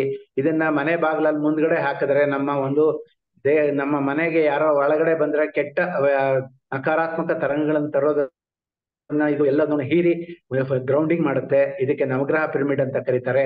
9 ವಿವಿಧ ಕಲರ್ಗಳಿಂದ ಮಾಡಲ್ಪಟ್ಟಿದೆ. ಕ್ಯಾಶ್ ಪಿರಮಿಡ್ ಅಂತ ಇರುತ್ತೆ. ಇದ್ರೊಳಗಡೆ ಪ್ಯಾರಲಲ್ ಮಿರರ್ಸ್ ಇರುತ್ತೆ. ಇದು 35 ನಂಬರ್. ಇದು ಏನಂದ್ರೆ ಒಳಗಡೆ ನೀವು ಆಭರಣ ಆಗ್ಲಿ ಹಣ ಆಗ್ಲಿ ಅದು ಇಟ್ಟಿದ್ದೆ ಆದ್ರೆ ಅದು ಮಿರರ್ ಒಳಗಡೆ ಪ್ಯಾರಲಲ್ ಮಿರರ್ ಅಲ್ಲಿ ಮಲ್ಟಿಪಲ್ ಇಮೇಜಸ್ ಕ್ರಿಯೇಟ್ ಆಗೋದ್ರಿಂದ ನಿಮ್ಗೆ ಹಣನೂ ಜಾಸ್ತಿ ಬರುತ್ತೆ, ಜೊತೆಗೆ ನೀವು ಇಟ್ಕೊಂಡಂತಹ ಬಂಗಾರನೂ ಕೂಡ ಜಾಸ್ತಿ ಆಗುತ್ತೆ ಅಂತ ಹೇಳ್ಬಿಟ್ಟು ನಾವು ಇದನ್ನೆಲ್ಲ ಹೇಳ್ಬೋದು. ಈ ಕಾರ್ ಪಿರಮಿಡ್ ಅಂತಿದೆ. ಆ ಕಾರ್ ಪಿರಮಿಡ್ ಒಳಗಡೆ ಸಣ್ಣದಾದಂತ ಚಿಪ್ಸ್ ಇರುತ್ತೆ. ಅದನ್ನ ಕಾರ್ಗೆ ಹಾಕೊಂಡಿದ್ದೆ ಆದ್ರೆ ಯಾವ ಒಂದು ಆಕ್ಸಿಡೆಂಟ್ ಆಗೋಲ್ಲ, ಯಾವ ನೆಗೆಟಿವ್ ಥಾಟ್ಸ್ ಬರೋದಿಲ್ಲ, ನಿಮ್ಮ ಒಂದು ಕಾರುಗಳು ಟೈರ್ಗಳು ಪಂಚರ್ ಆಗೋದಿಲ್ಲ, ಈ ತರ ಪ್ರೊಟೆಕ್ಟ್ ಆಗುತ್ತೆ. ಟೇಬಲ್ ಪಿರಮಿಡ್ ಅಂತ ಅನ್ನೋದನ್ನ ಮಕ್ಕಳು ಓದೋ ಜಾಗದೊಳಗಡೆ ಇಟ್ಬಿಟ್ಟು ಅದನ್ನ ಟೇಬಲ್ ಪಿರಮಿಡ್ ನಾವು ಯೂಸ್ ಮಾಡ್ಬೋದು. ಅದನ್ನ ಕಾರ್ ಪಿರಮಿಡ್ ಅಂತ ಏನಿರುತ್ತೋ ಅದರ ಮೇಲ್ಭಾಗನ ನಾವು ಟೇಬಲ್ ಪಿರಮಿಡ್ ಆಗಿ ಯೂಸ್ ಮಾಡ್ಕೋಬಹುದು. ಪರ್ಸನಲ್ ಪಿರಮಿಡ್ಸ್ ಅಂತ ಇರುತ್ತೆ, ಸಣ್ಣ ಪಿರಮಿಡ್ಗಳು, ಅದು ಜೋಬಲ್ಲಿ ಇಟ್ಕೊಳ್ಬಹುದು. ಇದ್ರ ಜೊತೆಗೆ ರೂಫ್ ಟಾಪ್ ಪಿರಮಿಡ್ ಅಂತ ಹೇಳ್ಬಿಟ್ಟು ನಾವು ನಮ್ಮ ಮನೆಗಳು ಕಟ್ಟಿದಾಗ ನಮ್ಮ ಮನೆ ಮೇಲ್ಗಡೆ ಹೇಗೆ ಒಂದೊಂದು ಪಿರಮಿಡ್ ಕಟ್ಬೋದು. ಆ ಪಿರಮಿಡ್ ಒಳಗಡೆ ಪರ್ಟಿಕ್ಯುಲರ್ಲಿ ಅಷ್ಟಕೋನ ಪಿರಮಿಡ್, ಚತುರ್ಕೋನ ಪಿರಮಿಡ್, ಈ ತರ ಎಲ್ಲ ಕಟ್ತಾ ಹೋಗ್ತಾರೆ. ಅದ್ರ ಕೆಳಗೆ ಕೂತ್ಕೊಂಡು ಮೆಡಿಟೇಷನ್ ಮಾಡ್ತಾರೆ. ಅದ್ರ ಕೆಳಗಡೆ ದೇವ್ರ ಮನೆಗಳು ಮಾಡ್ತಾರೆ. ಈ ತರ ನಿಮಗೆ ಒಂದು ಮಾಹಿತಿ, ನಿಮಗೆ ಮಾದರಿ ತೋರಿಸ್ತಾ ಇದ್ದೀನಿ. ಎಷ್ಟು ತರಹ ಪಿರಮಿಡ್ಗಳನ್ನ ನಮ್ಮ ಮನೆಗಳ ಮೇಲೆ ಕಟ್ಕೋಬಹುದು, ನಮ್ಮ ಮನೆಯೊಳಗಡೆನೆ ಮೆಡಿಟೇಷನ್ ಮಾಡ್ಬೋದು. ಸೊ ಈ ತರ ನಮ್ಗೆ ಪಿರಮಿಡ್ ಶಕ್ತಿ ನಮಗ್ ಬರುತ್ತೆ. ಎಲ್ಲಾ ಕಡೆಯಲ್ಲೂ ಪಿರಮಿಡ್ ಹುಡ್ಕೊಂಡು ಹೋಗ್ಬೇಕಾದಿಲ್ಲ. ನಾವು ಮನೆ ಕಟ್ಟೋವಾಗ ನಮ್ಮ ಒಂದು ವಾಟರ್, ನಮ್ದು ಏನು ಟ್ಯಾಂಕ್ ಅಂತ ಕಟ್ತೀವೋ ಅದೀಗೆಲ್ಲ ಪ್ಲಾಸ್ಟಿಕ್ ಟ್ಯಾಂಕ್ ಕಟ್ತಾರೆ. ಅದನ್ನ ನಾವು ಕಾಂಕ್ರೀಟ್ ಅಲ್ಲಿ ಕಟ್ಟಿದ್ದೆ ಅದರ ಮೇಲೆ ಪಿರಮಿಡ್ ಅನ್ನು ಕಟ್ಕೋಬಹುದು. ಈ ತರ ನಿಮ್ಗೆಲ್ಲ ತೋರಿಸ್ತಾ ಇದೀನಿ ನೋಡಿ, ಎಲ್ಲರೂ ಕಟ್ಕೊಂಡಿದ್ದಾರೆ. ಇದರಿಂದ ನಿಮ್ಗೆ ತುಂಬಾ ಲಾಭ ಆಗುತ್ತೆ. ಈ ತರ ನೀವು ಪಿರಮಿಡ್ ಇಂದ ಸಾಕಷ್ಟು ಪ್ರಯೋಜನಗಳು ಪಡಿಬಹುದು. ಇದ್ರ ಬಗ್ಗೆ ಅದ್ಭುತವಾದಂತಹ ವಿಚಾರಗಳಿದೆ. ಇದನ್ನ ನೀವು ವಿಚಾರ ತಿಳ್ಕೊಬೇಕು ಅಂತಂದ್ರೆ ಡಾಕ್ಟರ್ ಜಿತೇನ್ ಭಟ್ ಅವರು, ಅವರ ಮಗಳಾದಂತಹ ಇನ್ನೊಬ್ರು, ಅವರಿಬ್ರು ಕೂಡ ಬರೆದಂತಹ ಒಂದು ಪುಸ್ತಕ ಇದೆ, ಪಿರಮಿಡ್ ವಾಸ್ತು ಅಂತ. ಅದು 12 ಭಾಷೆಗಳಲ್ಲಿದೆ. ಅದನ್ನ ಬುಕ್ನ ಕನ್ನಡದಲ್ಲೂ ಕೊಂಡ್ಕೋಬಹುದು. ಅದು ಸಪ್ನಾ ಬುಕ್ ಸಹ ಸಿಗುತ್ತೆ. ಅದನ್ನ ಕೊಂಡ್ಕೊಂಡು ನೀವು ನೋಡಿದ್ರೆ ಅದ್ರೊಳಗೆ 100% ನಿಮಗೆ ಟೆಕ್ನಿಕಲ್ ಆಗಿ ಇನ್ಫಾರ್ಮೇಶನ್ ಸಿಗುತ್ತೆ. ಈ ತರ ತಾಂತ್ರಿಕವಾಗಿ ನೀವು ಇದನ್ನ ತಿಳ್ಕೊಬೇಕು. ಇದೇನೋ ಒಂದು ಸುಮ್ಮನೆ ಏನೋ ಒಂದು ಕಟ್ಟಡ ಅಂತ ತಿಳ್ಕೊಬೇಡಿ. ಇದರೊಳಗಡೆ ಅದ್ಭುತವಾದಂತಹ ಶಕ್ತಿ ಇದೆ. ಆ ಶಕ್ತಿನ ಪಡ್ಕೊಂಡ್ರೆ ನಾವು ಧ್ಯಾನ 1 ಗಂಟೆ ಮಾಡಿದ್ರೆ, ಪಿರಮಿಡ್ ಕೆಳಗೆ ಕೂತ್ಕೊಂಡು ನಾವು ಧ್ಯಾನ ಮಾಡಿದ್ದೆ ಆದ್ರೆ it will take more than 9 times more energy. ಆ ದೃಷ್ಟಿಯಿಂದ 9 ಪಟ್ಟು ಹೆಚ್ಚಿನ ಎನರ್ಜಿ ಬರೋದ್ರಿಂದ ಈ ಪಿರಮಿಡ್ಗಳನ್ನ ನೀವು ಉಪಯೋಗ ಮಾಡಿ ಅಂತ ಹೇಳ್ತಾ, ನಾನು ಈ ಒಂದು ವಿಚಾರನ ನಿಮ್ ಮುಂದೆ ಇರೋದಕ್ಕೆ ನಮ್ಗೆ ಅವಕಾಶ ಕೊಟ್ಟಂತ ನಾವು ಈ ಒಂದು ಜೈ ಹೋ ಮೆಡಿಟೇಷನ್ ಅವ್ರಿಗೆ ಹಾಗೂ ಶಾಂತಲಾ ಮೇಡಮ್ ಅವ್ರಿಗೆ ಧನ್ಯವಾದಗಳನ್ನ ನನ್ನ 2 ಮಾತನ್ನ ಮುಗಿಸ್ತಾ ಇದ್ದೀನಿ. ಈಗ ಧ್ಯಾನಕ್ಕೆ ಕೂರ್ಸೋಣ ಅಂತ. ಎಸ್ ಸರ್, ಕೂರಿಸಿ ಸರ್, ಧ್ಯಾನ ಕೂರಿಸಿ. ಆಮೇಲೆ ಏನಾದ್ರು ಡೌಟ್ಸ್ ಇದ್ರೆ ಕೇಳ್ತಾರೆ. ಎಲ್ಲರೂ ದಯಮಾಡಿ ನಿಮ್ಮ ನೆಟ್ಗೆ ಕೂತ್ಕೊಳ್ಳಿ. ನೆಲದ ಮೇಲೆ ಕೂತಿರೋರು ಚಕ್ಕಮಟ್ಲೆ ಹಾಕೊಂಡಿರ್ಬೋದು. 2 ಕೈಗಳನ್ನ ಒಂದಕ್ಕೊಂದಕ್ಕೆ ಸೇರಿಸ್ಕೊಳ್ಳಿ. ಬೆನ್ನು ನೇರವಾಗಿರ್ಲಿ. ಹಗುರವಾಗಿ ಕಣ್ಣು ಮುಚ್ಚಿ ಸಹಜವಾದಂತ ಉಸಿರಾಟದ ಒಂದು ಭಾಗನ ನೋಡ್ತಾ ಇರಿ. ಒಳಗ್ ಹೋಯ್ತು ಹೊರಗೆ ಬಂತು, ಒಳಗ್ ಹೋಯ್ತು ಹೊರಗೆ ಬಂತು. ಗಾಳಿ ಓಡಾಟ ನಾವು ಸತತವಾಗಿ ನೋಡ್ತಾನೆ ಇರುವಂತದ್ದು, ಗಮನಿಸ್ತಾ ಇರೋದು. ಅದ್ರೊಳಗೆ ಏನು ಬದಲಾವಣೆ ಇಲ್ಲ. ಗಾಳಿಯ ಒಂದು ಚಲನೆನ ನಾವು ನೋಡ್ತಾ ಇರೋದು ಅಷ್ಟೇ. ಈ ಒಂದು ಕಾರ್ಯಕ್ರಮದಲ್ಲಿ ನಾವು ಸ್ವಲ್ಪ ಹೊತ್ತು ಆಲೋಚನೆಗಳು ಬರುತ್ತೆ. ನಾವು ಆಲೋಚನೆ ಬಂದಾಗ ಅದ್ರ ಕಡೆಗೆ ಹೋಗ್ಬಾರ್ದು. ಮತ್ತೆ ಉಸಿರು ಕಡೆಗೆ, ನಾನ್ ನೋಡ್ತಿರೋದು ಉಸಿರು ಅಂತ ಉಸಿರು ಮೇಲೆ ಗಮನ ಇಟ್ಟು ನಾವು ಕೂತ್ಕೊಂಡಿದ್ದೆ ಆದ್ರೆ ನಮಗೆ ಮೈಯೊಳಗೆ ನೋವು ಆಗ್ಬೋದು, ಚಲನೆ ಆಗ್ಬೋದು, ಇದು ಸೊಳ್ಳೆ ಕಚ್ಚದಂಗ ಆಗ್ಬೋದು, ನವೆ ಆಗ್ಬೋದು, ಒತ್ತಡ ಆಗ್ಬೋದು, ಬಿದ್ದೋಗ್ತಾ ಇದೀವಿ ಅನ್ನೋ ಭಾವನೆ ಬರ್ಬೋದು. ಏನೇ ಆದ್ರೂ ಕಣ್ ತೆಗಿಯೋದು ಬೇಡ. Don't open your eyes. Totally you will be in a meditation state. ಈ ಒಂದು ಧ್ಯಾನ ಸ್ಥಿತಿಯಲ್ಲಿ ನಾವಿರುವಾಗ ನಮ್ಮ ಒಂದು ದೇಹದಲ್ಲಿ ಆಗುವಂತಹ ಬದಲಾವಣೆಯನ್ನ ನಾವು ಮರಿತಾ ಹೋಗ್ಬೇಕು. ನಾವು ಬಾಡಿ ಕಾನ್ಶಿಯಸ್ನ ಮರಿಬೇಕು. ನಾವು ಧ್ಯಾನದಲ್ಲಿ ಬಹಳ ಮುಖ್ಯವಾದ್ದು ಅಂತಂದ್ರೆ ಮನಸ್ಸನ್ನು ಕಟ್ಟಾಕೋದು. ಸತ್ಸಂಗತ್ವೇ ನಿಸ್ಸಂಗತ್ವಂ, ನಿಸ್ಸಂಗತ್ವೇ ನಿರ್ಮೋಹತ್ವಂ, ನಿರ್ಮೋಹತ್ವೇ ನಿಶ್ಚಲ ಚಿತ್ತಂ, ನಿಶ್ಚಲ ಚಿತ್ತೆ ಜೀವನ್ ಮುಕ್ತಿ ಅಂತ ಶಂಕರಾಚಾರ್ಯರು ಹೇಳಿದ್ದಾರೆ. ನಿಶ್ಚಲ ಚಿತ್ತ ಅಂದ್ರೆ ಮನಸ್ಸನ್ನ ನಿಶ್ಚಲನೆ ಮಾಡಿ. ಅದೇ ತರನೇ ಈ ಪತಂಜಲಿ ಮಹರ್ಷಿಗಳು ಕೂಡ ಅದನ್ನೇ ಹೇಳ್ತಾರೆ. ಯಾವ ಕಾರಣಕ್ಕೂ ನೀನು ಉಸಿರನ್ನ ಕಟ್ಟಾಕು. ಯಾವ ಉಸಿರು ಕಟ್ಟಾಕ್ತೀಯೋ ಆಗ ನಿನಗೆ ಧ್ಯಾನ ಸಿಕ್ಕಿ ಸಮಾಧಿ ಸ್ಥಿತಿಗೆ ಹೋಗ್ತೀಯಾ ಅಂತ ಹೇಳ್ತಾರೆ. ಈ ತರ ನಾವು ಆನಾಪಾನ ಸತಿ ಧ್ಯಾನ ಬುದ್ಧನ ಒಂದು ವಿಧಾನದಲ್ಲಿ ನಮ್ಮ ಪತ್ರಿ ಸರ್ ಹೇಳ್ಕೊಟ್ಟಿರೋದನ್ನ ನಮ್ಮ ಉಸಿರನ್ನ ಒಳಗಡೆ ತಗೊಳ್ಬೇಕು, ಹೊರಗೆ ಬಿಡ್ಬೇಕು. ಅಂತ ತನ್ಪಾಡ ತಾನು ಚಲನೆ ನಡೀತಾ ಇರತ್ತೆ. ಇದ್ರೊಳಗೆ ಯಾವುದೇ ನಮ್ಮ ಒಂದು ಪ್ರೇರಣೆ ಇರಲ್ಲ. ನಾವು ಕೇವಲ ಗಮನಿಸ್ತಾ ಇರ್ತೀವಿ. ಆ ಒಂದು ಸ್ಥಿತಿ ಒಳಗಡೆ ನಮ್ಗೆ ಗೊತ್ತಿಲ್ದೇನೆ ನಾವು ಇನ್ನರ್ ಜರ್ನಿ, ಆಂತರಿಕ ಪ್ರಯಾಣದೊಳಗೆ ನಾವು ಹೊರಟೋಗ್ತೀವಿ. ಆಂತರಿಕ ಪ್ರಯಾಣ ಅಂದ್ರೆ ದೇಹನೂ ಅಲ್ಲ, ಮನಸ್ಸು ಅಲ್ಲ, ಬುದ್ಧಿನೂ ಅಲ್ಲ, ಕೇವಲ ನಾನು ಆತ್ಮ ಅನ್ನೋಂಥ ಆತ್ಮಸ್ಥಿತಿಗೆ ನಾ ತಲುಪ್ತಾ ಹೋಗ್ತೀನಿ. ಆ ಒಂದು ಆತ್ಮಸ್ಥಿತಿಗೆ ನಾವು ತಲುಪಿದಾಗ ನಮಗೆ ಬೇಕಾದಷ್ಟು ಅನುಭವಗಳಾಗತ್ತೆ. ಈ ಅನುಭವಗಳು ಕೆಲವ್ರಿಗಾಗತ್ತೆ, ಕೆಲವರಿಗೆ ಅನುಭವಗಳಾಗಲ್ಲ. ಒಬ್ಬರಿಗಾಗಿದ್ದು ಇನ್ನೊಬ್ರಿಗಾಗಲ್ಲ. ಭಗವದ್ಗೀತೆಯಲ್ಲಿ ಕೃಷ್ಣ ಹೇಳ್ತಾನೆ, ನಿಮ್ಮ ಈ ಒಂದು ಜೀವಿತದಲ್ಲಿ ಒಮ್ಮೆ ನಿನ್ನ ಆತ್ಮನ ನೀನು ದರ್ಶಿಸು, ಅದೇ ಕೊನೆ ಜನ್ಮ ಅಂತ ಹೇಳ್ತಾರೆ. ಅದೇ ತರನೇ ನಾವು ಈಗ ಧ್ಯಾನ ಮಾಡ್ತಾ ಮಾಡ್ತಾ ನಮ್ಮ ದೇಹನೂ ಅಲ್ಲ, ಮನಸ್ಸು ಅಲ್ಲ, ಬುದ್ಧಿನೂ ಅಲ್ಲ, ಕೇವಲ ನಾನು ಆತ್ಮ, ಕೇವಲ ನಾನು ಆತ್ಮ, ನಾನೊಂದು ಬೆಳಕು. ನಾನು ಬುದ್ಧ ಹೇಳ್ದಂಗೆ be a light unto yourself ಅಂತ ಹೇಳ್ತಾರೆ. ಹಾಗೆ ನನಗೆ ನಾನೇ ಬೆಳಕು, ನನ್ನ ಬೆಳಕಿಗೆ ನಾನೇ ಕಾರಣ, ನನ್ನ ಬೆಳಕು ನಾನೇ ಕೂಡ ಅಂತ ನಾನು ಆತ್ಮನ ದರ್ಶನ ಮಾಡ್ಕೊಳ್ಳೋ ಪ್ರಯತ್ನ ಮಾಡೋಣ. ಇದೇ ತರ ನಾವು ಇನ್ನೂ ಸ್ವಲ್ಪ ಹೊತ್ತು ಧ್ಯಾನದಲ್ಲೇ ತೊಡಗೋಣ.